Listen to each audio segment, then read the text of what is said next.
ಸ್ನೇಹಿತರೆ, ಎಲ್ರಿಗೂ ಇವತ್ತಿನ ಒಂದು ತರಗತಿಗೆ ಸ್ವಾಗತ. ನಾನು ನಿಮ್ಮ ವಿನಯ್ ಕುಮಾರ್, ಸ್ಪರ್ಧಾ ವಿನಯ ಫೌಂಡರ್ ಮಾತಾಡ್ತಾ ಇದ್ದೀನಿ. ಕಳೆದ ತರಗತಿಯಲ್ಲಿ ನಾವು ಸಿಟಿಸನ್ಶಿಪ್ ಅಂದರೆ ಪೌರತ್ವದ ಬಗ್ಗೆ ಸಂಕ್ಷಿಪ್ತವಾಗಿ ಅಧ್ಯಯನ ಮಾಡಿದ್ವಿ. ಅದೇ ರೀತಿ ಇವತ್ತಿನ ಒಂದು ತರಗತಿಯಲ್ಲಿ ನಾವು ಮೂಲಭೂತ ಹಕ್ಕುಗಳ ಫಂಡಮೆಂಟಲ್ ರೈಟ್ಸ್ ಬಗ್ಗೆ ಅಧ್ಯಯನವನ್ನು ಮಾಡೋಣ ಅಂತ ಹೇಳ್ತಾ ಇವತ್ತಿನ ತರಗತಿಯನ್ನು ಪ್ರಾರಂಭ ಮಾಡ್ತಾ ಇದ್ದೀನಿ. ಅದಕ್ಕೂ ಮೊದಲು ನೀವಿನ್ನೂ ನನ್ನ ಚಾನಲ್ಗೆ ಏನಾದರೂ ಸಬ್ಸ್ಕ್ರೈಬ್ ಆಗಿಲ್ಲ ಅಂದರೆ ಈ ಕೂಡಲೇ ಸ್ಪರ್ಧಾ ವಿನಯ ಎಜುಕೇಟರ್ ಅಂತೇಳಿ ಯೂಟ್ಯೂಬಲ್ಲಿ ಸರ್ಚ್ ಮಾಡಿದ್ರೆ ಸಿಗುತ್ತೆ. ಸ್ಪರ್ಧಾ ವಿನಯ ಎಜುಕೇಟರ್ ಅಲ್ಲಿ ಚಾನಲ್ ಹಾಗೂ ಇನ್ಸ್ಟಾಗ್ರಾಮಲ್ಲಿ ಕೂಡ ಸ್ಪರ್ಧಾ ವಿನಯ ಎಜುಕೇಟರ್, ಟೆಲಿಗ್ರಾಮ್ ಮಾತ್ರ @ಸ್ಪರ್ಧಾ ವಿನಯ ಅಂತ ಹಾಕಿದ್ರೆ ನಿಮಗೆ ಸಿಗುವಂಥದ್ದು. ಕನ್ನಡದಲ್ಲೂ ಸಹ ನೀವು ಸರ್ಚ್ ಮಾಡ್ಬೋದು. ಕನ್ನಡದಲ್ಲೂ ಸಹ ಸ್ಪರ್ಧಾ ವಿನಯ ಅಂತೇಳಿ ನೀವು ಟೈಪ್ ಮಾಡಿದ್ರೆ ಕನ್ನಡದಲ್ಲೂ ಸಿಗುತ್ತೆ. ಅಥವಾ ನಮ್ಮ ಕನ್ನಡ ಟೈಪ್ ಮಾಡೋಕ್ಕೆ ಕಷ್ಟ ಆಗುತ್ತೆ ಅಂದರೆ @ಸ್ಪರ್ಧಾ ವಿನಯ ಅಂತೇಳಿ ಹಾಕಿದ್ರೆ ನಿಮಗೆ ಖಂಡಿತವಾಗಿಯೂ ನನ್ನ ಚಾನಲ್ ಅವೈಲೇಬಲ್ ಇದೆ. ಅಲ್ಲಿ ಹೋಗಿ ನೀವು ಕರೆಂಟ್ ಅಫೇರ್ಸ್ ಎಲ್ಲ ಫ್ರೀಯಾಗಿ ನೋಡ್ಬೋದು. ಪ್ರತಿದಿನದ ಕರೆಂಟ್ ಅಫೇರ್ಸ್, ನ್ಯೂಸ್ ಪೇಪರ್ಸ್ ಎಲ್ಲವನ್ನೂ ಕೂಡ ನೀವು ಅಧ್ಯಯನವನ್ನು ಮಾಡ್ಬೋದು ಅಂತ ಹೇಳ್ತಾ ಇವತ್ತಿನ ತರಗತಿಯನ್ನು ಪ್ರಾರಂಭ ಮಾಡೋಣ. ಇವತ್ತಿನ ತರಗತಿ ಈಗಾಗಲೇ ನಿಮಗೆಲ್ಲ ತಿಳಿದಿರೋ ಹಾಗೆ ಮೂಲಭೂತ ಹಕ್ಕುಗಳು ಮೀನ್ಸ್ ಫಂಡಮೆಂಟಲ್ ರೈಟ್ಸ್. ಅದರಲ್ಲಿ ಫಸ್ಟ್ ಸೆಷನ್ ಅಂದರೆ ಈ ಫಂಡಮೆಂಟಲ್ ರೈಟ್ಸ್ ಬಗ್ಗೆ ನಾವೇನಾದರೂ ನೋಡೋದಾದ್ರೆ ನಾರ್ಮಲ್ ಆಗಿ ಹೇಳಲಿಕ್ಕಾಗಲ್ಲ. ಯಾಕಂದರೆ ನಮಗೊಂದು 6 ರೀತಿಯ ಫಂಡಮೆಂಟಲ್ ರೈಟ್ಸ್ ಅನ್ನು ನೀಡಿದ್ದಾರೆ. ಸಮಾನತೆ ಹಕ್ಕು, ಸ್ವಾತಂತ್ರ್ಯದ ಹಕ್ಕು, ಧಾರ್ಮಿಕ ಸ್ವಾತಂತ್ರ್ಯದ ಹಕ್ಕು, ಶೋಷಣೆ ವಿರುದ್ಧದ ಹಕ್ಕು, ಹಾಗೂ ಸಾಂಸ್ಕೃತಿಕ ಮತ್ತು ಶೈಕ್ಷಣಿಕ ಹಕ್ಕು, ಸಂವಿಧಾನಾತ್ಮಕ ಪರಿಹಾರಗಳ ಹಕ್ಕು. ಈ ರೀತಿಯಾದಂತಹ ಒಂದು ಆಸ್ತಿಯ ಹಕ್ಕಿತ್ತು. ಅದನ್ನು ತೆಗೆದಾಗಿ ಈಗ 300ನೇ ವಿಧಿಯಡಿಯಲ್ಲಿ ಸೇರಿಸಿದ್ದೀವಿ. ಅದರದ್ದು ಮಾಡಿ ಅದನ್ನು ಲೀಗಲ್ ರೈಟ್ ಮಾಡಿದ್ದೀವಿ. ಈಗ ಅದು ಮೂಲಭೂತ ಹಕ್ಕು ಮಾಡಿಲ್ಲ, ಲೀಗಲ್ ರೈಟ್ ಮಾಡಿದ್ವಿ. ಇಟ್ಸ್ ಎ ಲೀಗಲ್ ರೈಟ್ ನಾವು, it is not A fundamental rights. Okay, ಅದನ್ನು ನಾವು ಆ ರೀತಿ ಮಾಡಿದ್ದೀವಿ.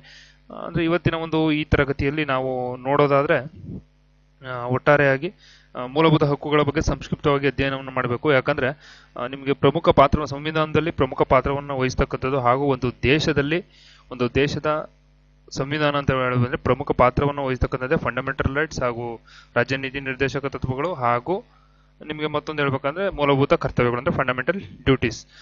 ಬಿಕಾಸ್ ಈಗ ನಾವು ಏನಂತೀವಿ ಅಂದರೆ ಫಂಡಮೆಂಟಲ್ ರೈಟ್ಸ್ ನಿಮಗೆ ಇಲ್ಲ ಅಂದರೆ ನಾವೀಗ ಕೂತ್ಕೊಂಡು ಕ್ಲಾಸೇ ಮಾಡೋಕ್ಕಾಗಲ್ಲ. ಓಕೆ, ಅದು ನಮ್ಗೆ ಗೊತ್ತಿದೆ. ಯಾಕಂದ್ರೆ ನಮ್ಮ ಭಾರತದಲ್ಲಿ ನಾವು ಯಾರನ್ನ ಬೇಕಾದ್ರೆ ಕ್ರಿಟಿಸೈಸ್ ಮಾಡ್ತೀವಿ ನಾವು. ಆದರೆ ಆ ಕ್ರಿಟಿಸೈಸ್ ಮಾಡಬೇಕು ಅಂದ್ರೆ ನಮಗೆ ರೈಟ್ಸ್ ಎಲ್ಲಿಂದ ಬಂತು? ಕರೆಕ್ಟ್ ಅಲ್ಲ? ಇವತ್ತು ನಾವೇನೋ ಪ್ರಧಾನಮಂತ್ರಿ ಅವ್ರು ಹಂಗೆ ಮಾಡಬೇಕಿದ್ರಿ ಸರ್, ಅವ್ರು ಹಿಂಗೆ ಮಾಡಿದ್ರೆ ಸರಿ ಇತ್ತು ಸರ್, ನಾವು ಅಲ್ಲಿದ್ದಿದ್ರೆ ಎಷ್ಟು ಚೆನ್ನಾಗಿ ಮಾಡ್ತಿದ್ವಿ, ಅದನ್ನು ನಾವು ಥಿಂಕ್ ಮಾಡಬೇಕು ಫಸ್ಟು. ನಾನು ಯಾವುದೇ ಪಕ್ಷ ವಹಿಸ್ಕೊಂಡು ಮಾತಾಡ್ತಿಲ್ಲ. ಇವತ್ತು ಕರ್ನಾಟಕ ಗೌರ್ಮೆಂಟ್ ಆಗಲಿ, ಬಿಹಾರ್ ಗೌರ್ಮೆಂಟ್ ಆಗಲಿ, ಅಥವಾ ಪಕ್ಕದಲ್ಲಿರೋ ಆಂಧ್ರ ಪ್ರದೇಶ, ಕೇರಳ ಎಲ್ಲ ಗೌರ್ಮೆಂಟ್ ಆದರೂ ಅಷ್ಟೇ ಕೆಲವೊಬ್ರಿಗೂ ಮಾತಾಡ್ತಾರೆ, ಸರ್ ಅವ್ರು ಹಂಗೆ ಮಾಡ್ಬೇಕು ಸರ್, ಹಂಗೆ ಮಾಡ್ತಿದ್ರೆ ಸರಿ ಆಯ್ತಿತ್ತು ಸರ್, ಅವರು ಇದಿಲ್ಲ ಸರ್, ಎಲಿಜಿಬಲ್ ಇಲ್ಲ ಸರ್, ನಾವು ಪ್ರಧಾನಮಂತ್ರಿ ಆಗೋಕ್ಕೆ ವೇಸ್ಟು ಸರ್, ಮುಖ್ಯಮಂತ್ರಿ ಆಗೋಕ್ಕೆ ವೇಸ್ಟು ಸರ್. ನಾನು ಕ್ಲಾಸ್ಗಳಲ್ಲಿ ಇವನ್ನ ನಾನು ಫೇಸ್ ಮಾಡಿದ್ದೀನಿ ಸ್ಟೂಡೆಂಟ್ಸ್ ಹತ್ರ. ಸರಿಯಪ್ಪ, ಅವ್ರ ಹಂಗಂತಾರೆ, ಆ ಪ್ಲೇಸಲ್ಲಿ ನೀನು ಇದ್ದೀರಿ ಏನು ಮಾಡ್ತಾ ಇದ್ದೆ ಅನ್ನೋದಕ್ಕೆ. ಅದಕ್ಕಿಂತ ಮೊದಲು ಆ ರೀತಿ ಒಬ್ಬ ಪ್ರಧಾನಮಂತ್ರಿ ಬಗ್ಗೆ ನಾವು ಮಾತಾಡ್ಬೇಕು, ಕ್ರಿಟಿಸೈಸ್ ಮಾಡ್ತಾ ಇದೀವಿ, ಪ್ರಧಾನಮಂತ್ರಿಯನ್ನ ನಾವು ವಿಮರ್ಶೆ ಮಾಡ್ತಾ ಇದ್ದೀವಿ, ಒಬ್ಬ ಮುಖ್ಯಮಂತ್ರಿಯನ್ನ ಕ್ರಿಟಿಸೈಸ್ ಮಾಡ್ತಾ ಇದೀವಿ ಅಂದಾಗ who gave you right to criticise the chief minister and prime minister? That's important, because the fundamental rights given to criticize the chief minister and prime minister of our India. Okay, because of that is my right. ಆದ್ದರಿಂದ ನಾವು criticise ಮಾಡ್ಬೋದು, ನಾವು ಅವ್ರನ್ನ criticise ಮಾಡ್ಬೋದು. ಲೆಕ್ಕ ಹಾಕೊಳ್ಳಿ ನೀವೇ. Article 12 ಹಿಡಿದು 32ವರೆಗೂ ನಮಗೆ ಮೂಲಭೂತ ಹಕ್ಕುಗಳಿವೆ. ಪಾರ್ಟ್ 3 ಬರುತ್ತೆ. ಈ ಫಂಡಮೆಂಟಲ್ ರೈಟ್ಸ್ ಇಲ್ಲ ಅಂದರೆ ಇವತ್ತು ನಾನು ಹಿಂಗೆ ಕುಂತು ಕ್ಲಾಸು ಮಾಡೋವಾಗಿಲ್ಲ, ಅಥವಾ ಅದರ ಒಂದು ಗೌರ್ಮೆಂಟ್ನ ಕ್ರಿಟಿಸೈಸ್ ಮಾಡೋಂಗಿಲ್ಲ. ಅಮಿತ್ ಶಾ ಅವರು ಒಂದು ಸ್ಟೇಟ್ಮೆಂಟ್ ಕೊಂಡು ಪಾಸ್ ಮಾಡ್ತಾರೆ. ಲಾಸ್ಟ್ ಇಯರ್ ಅಂಬೇಡ್ಕರ್ ದೇವರಲ್ಲ ಅಂತ ಒಂದು ಸ್ಟೇಟ್ಮೆಂಟ್ ಪಾಸ್ ಮಾಡ್ತಾರೆ. ಎಷ್ಟು ಜನ ಕ್ರಿಟಿಸೈಸ್ ಮಾಡಿದ್ರು ಅವಾಗ? ಒಬ್ಬ ಕೇಂದ್ರ ಗೃಹ ಮಂತ್ರಿಗೆ ಎಷ್ಟು ಜನ ಕ್ರಿಟಿಸೈಸ್ ಮಾಡಿದ್ರು ಸರ್? ಯಾರು ಸರ್ ಪವರ್ ಕೊಟ್ಟಿದ್ದು? Fundamental rights constitution. That constitution gave power to criticize the home minister of our India. That's why the fundamental rights are very, very, very much important. Every examination it will ask one question, compulsory. So that's why we can start the study about the fundamental rights. Okay, ಮಧ್ಯದಲ್ಲಿ ನಾನು ಇಂಗ್ಲೀಷ್ನು ಕೂಡ ಬಳಸ್ತೀನಿ. ನೀವು ಕನ್ನಡದಲ್ಲೂ ಕೂಡ ಹೇಳಲಿಕ್ಕೆ try ಮಾಡ್ತೀವಿ. ಕನ್ನಡದಲ್ಲೇ ಹೇಳೋಣ, ಆದರೆ ಕೆಲವೊಂದು ಅಂಶಗಳನ್ನು ನಾವು ಇಂಗ್ಲೀಷಲ್ಲೂ ಕೂಡ ತಿಳ್ಕೋಬೇಕಾಗುತ್ತೆ. ಓಕೆ, ಫಂಡಮೆಂಟಲ್ ರೈಟ್ಸು ಮತ್ತು ಪಾರ್ಟ್ ಈ US United States of America, ಈಗ ನಿಮಗೆ ಆ ರೀತಿ ಈಗ ರೈಟ್ ಟು ಪ್ರಾಪರ್ಟಿ, ಇವೆಲ್ಲ ನಾವು ಕನ್ನಡದಲ್ಲಿ ನಮ್ಮ ಇದರಲ್ಲಿ ನಮ್ಮ ಭಾಷೆಯಲ್ಲಿ ಕಲ್ತ್ಕೊಳ್ತಕ್ಕಂಥದ್ದು ಬಹಳ ಇಂಪಾರ್ಟೆಂಟ್. ಆದರೆ ಪರೀಕ್ಷಾ ದೃಷ್ಟಿಯಿಂದ ನೋಡೋದಾದರೆ ಬೈ ಲ್ಯಾಂಗ್ವೇಜಲ್ಲಿ ನೀವು ಕಲ್ತ್ಕೊಳ್ಳೋದು ಇಂಪಾರ್ಟೆಂಟ್. ಯಾಕಂದ್ರೆ ಪರೀಕ್ಷೆಗಳಲ್ಲಿ ನಿಮಗೆ ಕಂಗ್ಲೀಷ್ ಅಂತ ಇವಾಗ ಆಲ್ರೆಡಿ ಗೊತ್ತಿದೆ, ಅದ್ರ ಮೇಲೆ ಪ್ರಶ್ನೆಗಳನ್ನ ಕೇಳಬಹುದು, ತುಂಬಾ ಕೇಳ್ತಾರೆ. ಆದ್ದರಿಂದ ನೀವು ಎರಡರಲ್ಲೂ ಕೂಡ ಅಧ್ಯಯನ ಮಾಡಿದ್ರೆ, ಅದರಲ್ಲೂ ಇಂಗ್ಲೀಷಲ್ಲಿ ಅಧ್ಯಯನ ಮಾಡಿದ್ರೆ. ಯಾಕಂದ್ರೆ ನೋಡಿ, ನಮ್ಮ ಸ್ಟೇಟ್ ಎಕ್ಸಾಮ್ಸೇ, ಕರ್ನಾಟಕ ಸ್ಟೇಟ್ ಎಕ್ಸಾಮ್ಸೇ ನಾವು ಏನ್ ಮಾಡ್ತೀವಿ ಅಂದ್ರೆ ಕೇಳ್ತೀವಿ, ಸರ್ ಇಲ್ಲ ಕರ್ನಾಟಕದ ಎಕ್ಸಾಮ್ನ ಕನ್ನಡದಲ್ಲೇ ನಡೆಸ್ಬೇಕು ಅಂತ. ಆದ್ರೆ ಅಲ್ಲೂ ಕೂಡ ಒಂದು ಎಕ್ಸೆಪ್ಷನ್ ಇದೆ. ಅಂದ್ರೆ ನಮ್ಮ ಕನ್ನಡದಲ್ಲಿ ಅರ್ಥ ಆಗಿಲ್ಲ ಅಂದ್ರೆ ಇಂಗ್ಲೀಷ್ ನೋಡ್ಬೇಕು, ಇಂಗ್ಲೀಷಲ್ಲಿ ಇರ್ತಕ್ಕಂಥ ಪ್ರಶ್ನೆಗಳನ್ನ ನೋಡಬೇಕು. ಇಂಗ್ಲೀಷಲ್ಲಿ ಇರ್ತಕ್ಕಂಥ ಪ್ರಶ್ನೆಯನ್ನ ನೋಡಿ, ನೀವು ಇಂಗ್ಲೀಷಲ್ಲಿ ಇರ್ತಕ್ಕಂಥ ಪ್ರಶ್ನೆಯಲ್ಲಿ ಯಾವ ರೀತಿ ಆಪ್ಷನ್ ಕೊಟ್ಟಿದ್ರೆ ಅದ್ರ ಮೇಲೆ ನೀವು ಟಿಕ್ ಹಾಕ್ಬೇಕು. ನೀವು ಕನ್ನಡದ ಸರ್ ಇಲ್ಲ ನಾನು ಕನ್ನಡ ಮಾತ್ರ ನೋಡಿದ್ದೀನಿ, ಇಲ್ಲ ಅದು ಸ್ಟಾರ್ಟಿಂಗ್ ಅಲ್ಲೇ ಮೆನ್ಷನ್ ಮಾಡಿದ್ರೆ ಏನಾದ್ರೂ ನಿಮಗೆ ಗೊಂದಲಗಳು ಉಂಟಾದ್ರೆ ಇಂಗ್ಲೀಷ್ ನೋಡಿ ಅಂತ ಕೊಟ್ಟಿದ್ರೆ. ಆದ್ರಿಂದ ಇಂಗ್ಲೀಷು ಕೂಡ ಇಂಪಾರ್ಟೆಂಟು. ಓಕೆ, ಅದು ಕೂಡ ಒಂದು ಭಾಷೆ. ಅದರಿಂದ ಅದನ್ನು ಕೂಡ ನೀವು ಕಲಿತು ಈ ಒಂದು ಅಧ್ಯಯನವನ್ನ ಪೂರ್ಣ ಮಾಡ್ಕೊಳ್ಳಿ ಅಂತ ಹೇಳ್ತಾ ಇವತ್ತಿನ ತರಗತಿಯನ್ನ ಇದು ಮಾಡಿ, ಇವತ್ತು ಸ್ವಲ್ಪ ಸ್ಟಾರ್ಟಿಂಗ್ ಅಲ್ಲಿ ಇದ್ರ ಇಂಟ್ರಡಕ್ಷನ್ ಕೊಡಬೇಕಾಗಿರೋದ್ರಿಂದ ಸ್ವಲ್ಪ ಜಾಸ್ತಿ ಇದನ್ನ ಇದು ಮಾಡಿದೆ. ಈ ಸ್ನೇಹಿತರೆ, ನಾವು ಮೂಲಭೂತ ಹಕ್ಕುಗಳನ್ನ ನಾನು ಆವಾಗಲೇ ಹೇಳಿದಾಗೆ ಭಾಗ 3 ಸಂವಿಧಾನದ ಭಾಗ 1, 2, 3ನೇ ಭಾಗಕ್ಕೆ ಬಂದಿದ್ದೀವಿ. ಈಗ 3ನೇ ಭಾಗದಲ್ಲಿ ವಿವರಿಸಲಾದ ಹಕ್ಕುಗಳನ್ನ ಭಾರತದ ಮ್ಯಾಗ್ನಾ ಕಾರ್ಟಾ ಅಂತೇಳಿ ಕರಿತೀವಿ. ಏನಕ್ಕೋಸ್ಕರ ಇದನ್ನ ಭಾರತದ ಮ್ಯಾಗ್ನಾ ಕಾರ್ಟಾ ಅಂತ ಕರಿತೀವಿ ಅಂದ್ರೆ ನೋಡ್ರಿ, 1215 ಅನ್ಕೋತೀನಿ, ಐ ಥಿಂಕ್ 1215 ಇಂಗ್ಲೆಂಡ್ ಅಲ್ಲಿ ಒಬ್ಬ ರಾಜ ಇರ್ತಾನೆ. Okay, in England there was a king called John. Okay, ಈ ಜಾನ್ ಅಂತಕ್ಕಂತಹ ಒಬ್ಬ ರಾಜ ಇಡೀ ಪ್ರಪಂಚದಲ್ಲೇ ಪ್ರಪ್ರಥಮ ಬಾರಿಗೆ ತನ್ನ ಜನಗಳಿಗೆ, ತನ್ನ ಪ್ರಜೆಗಳಿಗೆ ಏನ್ ಮಾಡ್ತಾನೆ, ಹಕ್ಕುಗಳನ್ನ ನೀಡ್ತಾನೆ. ಆ ಹಕ್ಕುಗಳನ್ನ ನೀಡಿದಂತಹ ಆ ರಾಜ ಅದಕ್ಕೆ ಮ್ಯಾಗ್ನಾ ಕಾರ್ಟಾ ಅಂತೇಳಿ ಹೆಸರನ್ನ ಕೊಡ್ತಾನೆ. ಆದ್ದರಿಂದ ನಾವು ನಮ್ಮ ಭಾರತದಲ್ಲಿ ಇರತಕ್ಕಂತಹ ಮೂಲಭೂತ ಹಕ್ಕುಗಳನ್ನ ನಾವು ಇವತ್ತಿಗೂ ಸಹ ನಾವೇನಂತ ಕರಿತೀವಿ, ಭಾರತದ ಮ್ಯಾಗ್ನಾ ಕಾರ್ಟಾ ಅಂತೇಳಿ ಕರಿತೀವಿ. ಅಂದ್ರೆ ಸಂವಿಧಾನದ ಭಾಗ 3ರಲ್ಲಿ ಬರ್ತಕ್ಕಂತಹ ಅಥವಾ ಸಂವಿಧಾನದ ಭಾಗ 3ರಲ್ಲಿ ವಿವರಿಸಲಾದಂತಹ ಹಕ್ಕುಗಳನ್ನ ಭಾರತದ ಮ್ಯಾಗ್ನಾ ಕಾರ್ಟಾ ಅಂತೇಳಿ ನಾವು ಕರಿತೀವಿ. ಈ ಮೂಲಭೂತ ಹಕ್ಕುಗಳನ್ನ ನಾವು ಒಂದು ಸಿಂಪಲ್ ಆಗಿ ನೋಡೋದಾದ್ರೆ ನೋಡಿ, ನಿಮ್ಗೆ ಇವನ್ನ ಏನ್ ಮಾಡ್ತಾರೆ ಅಂದ್ರೆ ಪ್ರಶ್ನೆಗಳನ್ನ ಮ್ಯಾಥ್ಯೂ ಫಾಲೋಯಿಂಗ್ ಅಲ್ಲಿ ಕೇಳಬಹುದು. ಅಂದ್ರೆ ಯಾವ ಭಾಗ ಮತ್ತು ಯಾವ ವಿಷಯ. ಈಗ ಪಾರ್ಟ್ 2 ಸಿಟಿಸನ್ಶಿಪ್, ಪಾರ್ಟ್ 4 ರಾಜ್ಯ ನೀತಿ ನಿರ್ದೇಶಕತ್ವಗಳು means directive principles of state policy, part 5 fundamental duties, ಈ ತರ ಕೇಳಬಹುದು. ಹಾಗೂ ಮತ್ತೆ ವಿಧಿ ಎಲ್ಲಿಂದ ಎಲ್ಲಿಗೆ ಅಂತ ನಮಗೆ ಕ್ಲಾರಿಟಿ ಇರಬೇಕು. ಓಕೆ ನೋಡಿ, ವಿಧಿ 12ರಿಂದ 35ರವರೆಗೆ ನಮ್ಗೆ ಏನ್ ಹೇಳುತ್ತೆ, ಮೂಲಭೂತ ಹಕ್ಕುಗಳ ಬಗ್ಗೆ ಹೇಳುತ್ತೆ. 12ರಿಂದ 35. ನಾವಿಲ್ಲಿ 12 ಮತ್ತು 13 ಮರ್ತ್ಬಿಡ್ತೀವಿ. ನಾವು ಮೂಲಭೂತ ಹಕ್ಕು ಅಂದ ತಕ್ಷಣ ನಾವು ಬರ್ತಕ್ಕಂಥದ್ದು ನಾವಿಲ್ಲಿ ಡೈರೆಕ್ಟ್ ನಾವೆಲ್ಲಿಗೆ ಹೋಗ್ತೀವಿ, ಸಮಾನತೆ ಹಕ್ಕು ಹೋಗ್ತೀವಿ. ನಾವು ಡೈರೆಕ್ಟ್ ಸಮಾನತೆ ಹಕ್ಕು ಹೋಗ್ತೀವಿ. ಆದ್ರೆ ಅದಕ್ಕಿಂತ ಮೊದಲು 12, 13ನೇ ವಿಧಿಗಳು ಇದಾವೆ, ಅದನ್ನ ನಾವು ನೋಡ್ಕೋಬೇಕು. ಓಕೆ, ಇದರಲ್ಲಿ ನೋಡಿ ಆಕಾರ ಅಂದ್ರೆ ನಾವು ಎಲ್ಲಿಂದ ಪಡ್ಕೊಂಡಿದ್ವಿ, ಅಮೆರಿಕ ಸಂಯುಕ್ತ ಸಂಸ್ಥಾನ USA ಇಂದ ನಾವು ಇದನ್ನ ಎರವಲು ಪಡ್ಕೊಂಡಿದ್ವಿ. ಇವುಗಳಿಗೆ ನ್ಯಾಯ ರಕ್ಷಣೆ ಇದು ಜಸ್ಟಿಸಬಲ್. ಓಕೆ, ಇದರಲ್ಲಿ ನೀವು ಈಗಾಗಲೇ ನಾವು ಅನ್ಜಸ್ಟಿಸಬಲ್ ಓದಿ ಪ್ರಸ್ತಾವನೆ ಓದಿದ್ವಿ. ಪ್ರಸ್ತಾವನೆ ನಾವು ಅದು ನ್ಯಾಯಾಲಯದ ರಕ್ಷಣೆಯಲ್ಲಿ ಇಲ್ಲ ಅಂದ್ರೆ, ನಾವು ನ್ಯಾಯಾಲಯದ ರಕ್ಷಣೆಯಲ್ಲಿ ಇಲ್ಲ ಅಂದ್ರೆ ಪ್ರಸ್ತಾವನೆಯಲ್ಲಿ ಇರ್ತಕ್ಕಂತಹ ವಿಷಯಗಳನ್ನ ನೀವು ನಮಗೆ ಇಂಪ್ಲಿಮೆಂಟ್ ಮಾಡಿ ಅಂತೇಳಿ ಕೋರ್ಟಲ್ಲಿ ಕೇಸ್ ಹಾಕೋ ಆಗಿಲ್ಲ. ಅದನ್ನ ನೀವು ಇಂಪ್ಲಿಮೆಂಟ್ ಮಾಡಿ ಅಂತ ಕೋರ್ಟಲ್ಲಿ ಕೇಸ್ ಹಾಕೋ ಆಗಿಲ್ಲ. ಆದ್ರಿಂದ ಅದು ನಾನ್ ಜಸ್ಟಿಸಬಲ್ ಅಂತ, ಅವು ನ್ಯಾಯ ರಕ್ಷಿತವಾದುದಲ್ಲ ಅಂತ ಓದಿದ್ದೀವಿ. ಇದು ನ್ಯಾಯಾಲಯದ ರಕ್ಷಣೆ ಇದೆ ಅಂದ್ರೆ ಇಟ್ಸ್ ಜಸ್ಟಿಸಬಲ್. ಈ ರೀತಿ ಪ್ರಶ್ನೆಗಳನ್ನು ಕೇಳ್ತಾರೆ. ಇದು ಜಸ್ಟಿಸಬಲ್ ಅಂದ್ರೆ ಇದಕ್ಕೆ ನ್ಯಾಯಾಲಯದ ರಕ್ಷಣೆ ಇದೆಯಾ ಅಥವಾ ನ್ಯಾಯಾಲಯದ ರಕ್ಷಣೆ ಇಲ್ವಾ, ಈ ರೀತಿಯಾದಂತಹ ಪ್ರಶ್ನೆಗಳು ಇದಾಗ್ತವೆ. ಇದು ಏನಾದ್ರೂ ಉಲ್ಲಂಘನೆ ಆದಲ್ಲಿ ನೀವು ಸುಪ್ರೀಂ ಕೋರ್ಟ್ ಮತ್ತು ಹೈಕೋರ್ಟ್ ಎರಡಕ್ಕೂ ಸಹ ಹೋಗಬಹುದು. ನಿಮ್ಮ ಇದು ಏನಾದ್ರೂ ಫಂಡಮೆಂಟಲ್ ರೈಟ್ಸ್ ಏನಾದ್ರೂ ವೈಲೇಷನ್ ಆದ್ರೆ ನೀವು ಸುಪ್ರೀಂ ಕೋರ್ಟ್ಗೂ ಹೋಗ್ಬೋದು, ಹಾಗೂ ಹೈಕೋರ್ಟ್ಗೂ ಸಹ ಹೋಗಿ ನೀವು ಏನ್ ಮಾಡ್ಬೋದು, ದಾವೆಯನ್ನ ಹೂಡಿ ನೀವು ಅದನ್ನ ಪರಿಹರಿಸಿಕೊಳ್ಳಬಹುದು. ನಿಮ್ಗೆ ಯಾವ ರೀತಿ ಫಂಡಮೆಂಟಲ್ ರೈಟ್ಸ್ ವೈಲೇಟ್ ಆಗಿದೆ ಅದನ್ನ ನೀವು ಪರಿಹಾರ ಮಾಡಿಕೊಳ್ಳಬಹುದು. ಈಗ ನೋಡಿ, ಸುಪ್ರೀಂ ಕೋರ್ಟ್ ಅಲ್ಲಿ 32ನೇ ವಿಧಿ ಸುಪ್ರೀಂ ಕೋರ್ಟ್, ಹೈಕೋರ್ಟ್ 226ನೇ ವಿಧಿ. 32ನೇ ವಿಧಿ ಅನ್ವಯ ನಾವು ಸುಪ್ರೀಂ ಕೋರ್ಟ್ಗೆ ಡೈರೆಕ್ಟ್ ಕೇಸ್ ಹಾಕ್ಬೋದು. ಹಂಗನ್ಬಿಟ್ಟು ಸರ್ ಇಲ್ಲಿ ನಮ್ಮ ಮನೆ ಹತ್ರ ಯಾರೋ ಒಬ್ಬ ನನಗೆ ಹೊಡೆದ್ಬಿಟ್ಟು ಅಂದ್ಬಿಟ್ಟು ನೀವು ಸುಪ್ರೀಂ ಕೋರ್ಟ್ಗೆ ಹೋಗಿ ಅರ್ಜಿ ಹಾಕಕ್ಕಾಗಲ್ಲ. ಓಕೆ, ಅದಕ್ಕೆ ಅದರದೇ ಆದಂತಹ ವೇಟೇಜ್ ಇದೆ ಸುಪ್ರೀಂ ಕೋರ್ಟ್ಗೆ. ಓಕೆ, ನಿಮ್ದು ಏನಾದರೂ ಫಂಡಮೆಂಟಲ್ ರೈಟ್ಸ್ ಏನಾದರೂ ವೈಲೇಟ್ ಆಯಿತು ಅಂದರೆ 32ನೇ ವಿಧಿ ಅನ್ವಯ ನೀವು ಡೈರೆಕ್ಟ್ ಸುಪ್ರೀಂ ಕೋರ್ಟಲ್ಲಿ ಕೇಸನ್ನು ಹಾಕಬಹುದು. ಅಥವಾ ಸುಪ್ರೀಂ ಕೋರ್ಟಲ್ಲಿ ಹಾಕಲಿ ಅಂದರೆ ಸ್ಥಳೀಯವಾಗಿ ನಮಗೆ ಹೈಕೋರ್ಟ್ ಇದೆ, 226ನೇ ವಿಧಿ ಅನ್ವಯ ನಾವು ಹೈಕೋರ್ಟಲ್ಲೂ ಕೂಡ ಅರ್ಜಿಯನ್ನು ಹಾಕಿ ನಮ್ಮ ಮೂಲಭೂತ ಹಕ್ಕುಗಳನ್ನು ರಕ್ಷಣೆಯನ್ನು ಮಾಡಿಕೊಳ್ಳಬಹುದು. ನಂತರ ನಮಗೆ ಮೂಲತಃ ಸಂವಿಧಾನದಲ್ಲಿ ಒಂದು 7 ಹಕ್ಕುಗಳಿದ್ವು. ನಾನು ಹೇಳಿದೆ ಆವಾಗಲೇ 7 ಹಕ್ಕುಗಳಿದ್ವು. ಆದರೆ 1978ರಲ್ಲಿ 44ನೇ ತಿದ್ದುಪಡಿಯ ಮೂಲಕ ಆಸ್ತಿ ಹಕ್ಕನ್ನ ನಾವು ಮೂಲಭೂತ ಹಕ್ಕುಗಳ ಪಟ್ಟಿಯಿಂದ ಅದನ್ನ ಇವಾಗ ಏನ್ ಮಾಡಿದ್ವಿ, ತೆಗೆದಾಕಿದ್ವಿ. ಆ ಆಸ್ತಿಯ ಹಕ್ಕನ್ನ ನಾವು ಸುಮಾರು ಇದಕ್ಕೆ 300ನೇ ವಿಧಿಗೆ ಸೇರಿಸಿ ಅದನ್ನ ಈಗ ನಾವು ಲೀಗಲ್ ರೈಟ್ ಆಗಿ ಮಾಡಿರುವಂತದ್ದು. ಅದನ್ನ ನಾವು ಲೀಗಲ್ ರೈಟ್ ಅಂತೇಳಿ ಡಿಕ್ಲೇರ್ ಮಾಡಿದ್ದೀವಿ ಈಗ ಸ್ನೇಹಿತರೆ. ಅದೇ ರೀತಿ ಇದರಲ್ಲಿ ಸಾಮಾನ್ಯ ವಿಧಿಗಳು ಬರ್ತವೆ. ಆರಂಭದಲ್ಲಿ ಈ ವಿಧಿಗಳನ್ನ ನಾವು ಡಿಸ್ಕಸ್ ಮಾಡಬೇಕು. ಈ ವಿಧಿಗಳನ್ನ ಡಿಸ್ಕಸ್ ಮಾಡಿ ಅನಂತರ ನಾವು ಮುಂದಿನ ಒಂದು ಇದಕ್ಕೆ ಹೋಗೋಣ ಅಂತ ಹೇಳ್ತಾ, ಈ ವಿಧಿ ಅಂದ್ರೆ ಆರಂಭದ ವಿಧಿ 12. ವಿಧಿ 12 ಏನ್ ಹೇಳ್ತದೆ ಅಂದ್ರೆ, ಇದು ರಾಜ್ಯವನ್ನ ಡಿಫೈನ್ ಮಾಡುತ್ತೆ. ಅಂದ್ರೆ ಒಂದು ರಾಜ್ಯ ಅಂದ್ರೆ ಏನು, ಅಂದ್ರೆ ರಾಜ್ಯ ಎಂದ್ರೆ ಯಾರು, ರಾಜ್ಯ ಅಂದ್ರೆ ಏನು ಅಂತೇಳಿ ವಿವರಣೆಯನ್ನ ನೀಡ್ತದೆ. ಇಲ್ಲಿ ನಾವು ನೋಡೋದಾದ್ರೆ ರಾಜ್ಯ ಅಂದ್ರೆ ಒಂದು ಕೇಂದ್ರ ಮತ್ತು ರಾಜ್ಯ ಸರ್ಕಾರ, ಅದರಲ್ಲಿ ಬರ್ತಕ್ಕಂಥ ಸಂಸತ್ತು, ಶಾಸಕಾಂಗ ಮತ್ತು ಸ್ಥಳೀಯ ಸಂಸ್ಥೆ, ಪಂಚಾಯತ್, ಮುನ್ಸಿಪಾಲಿಟಿ, ಸರ್ಕಾರಿ ಅನುದಾನಿತ ಸಂಸ್ಥೆಗಳು, ಇದಿಷ್ಟು ಒಂದು ರಾಜ್ಯದಲ್ಲಿ ಬರ್ತವೆ. ಅಂದ್ರೆ ಇಲ್ಲಿ ಕೇಂದ್ರ ಅಂದಾಗ ನೀವು ನೋಡಿ ನೆನಪಲ್ಲಿ ಇಟ್ಕೊಳ್ಳಿ, ಸೆಂಟ್ರಲ್ ಗವರ್ನಮೆಂಟ್ ಅಂದಾಗ ಸೆಂಟ್ರಲ್ ಗವರ್ನಮೆಂಟ್ ಅಂದ್ರೆ ಇಲ್ಲಿ ಪಾರ್ಲಿಮೆಂಟ್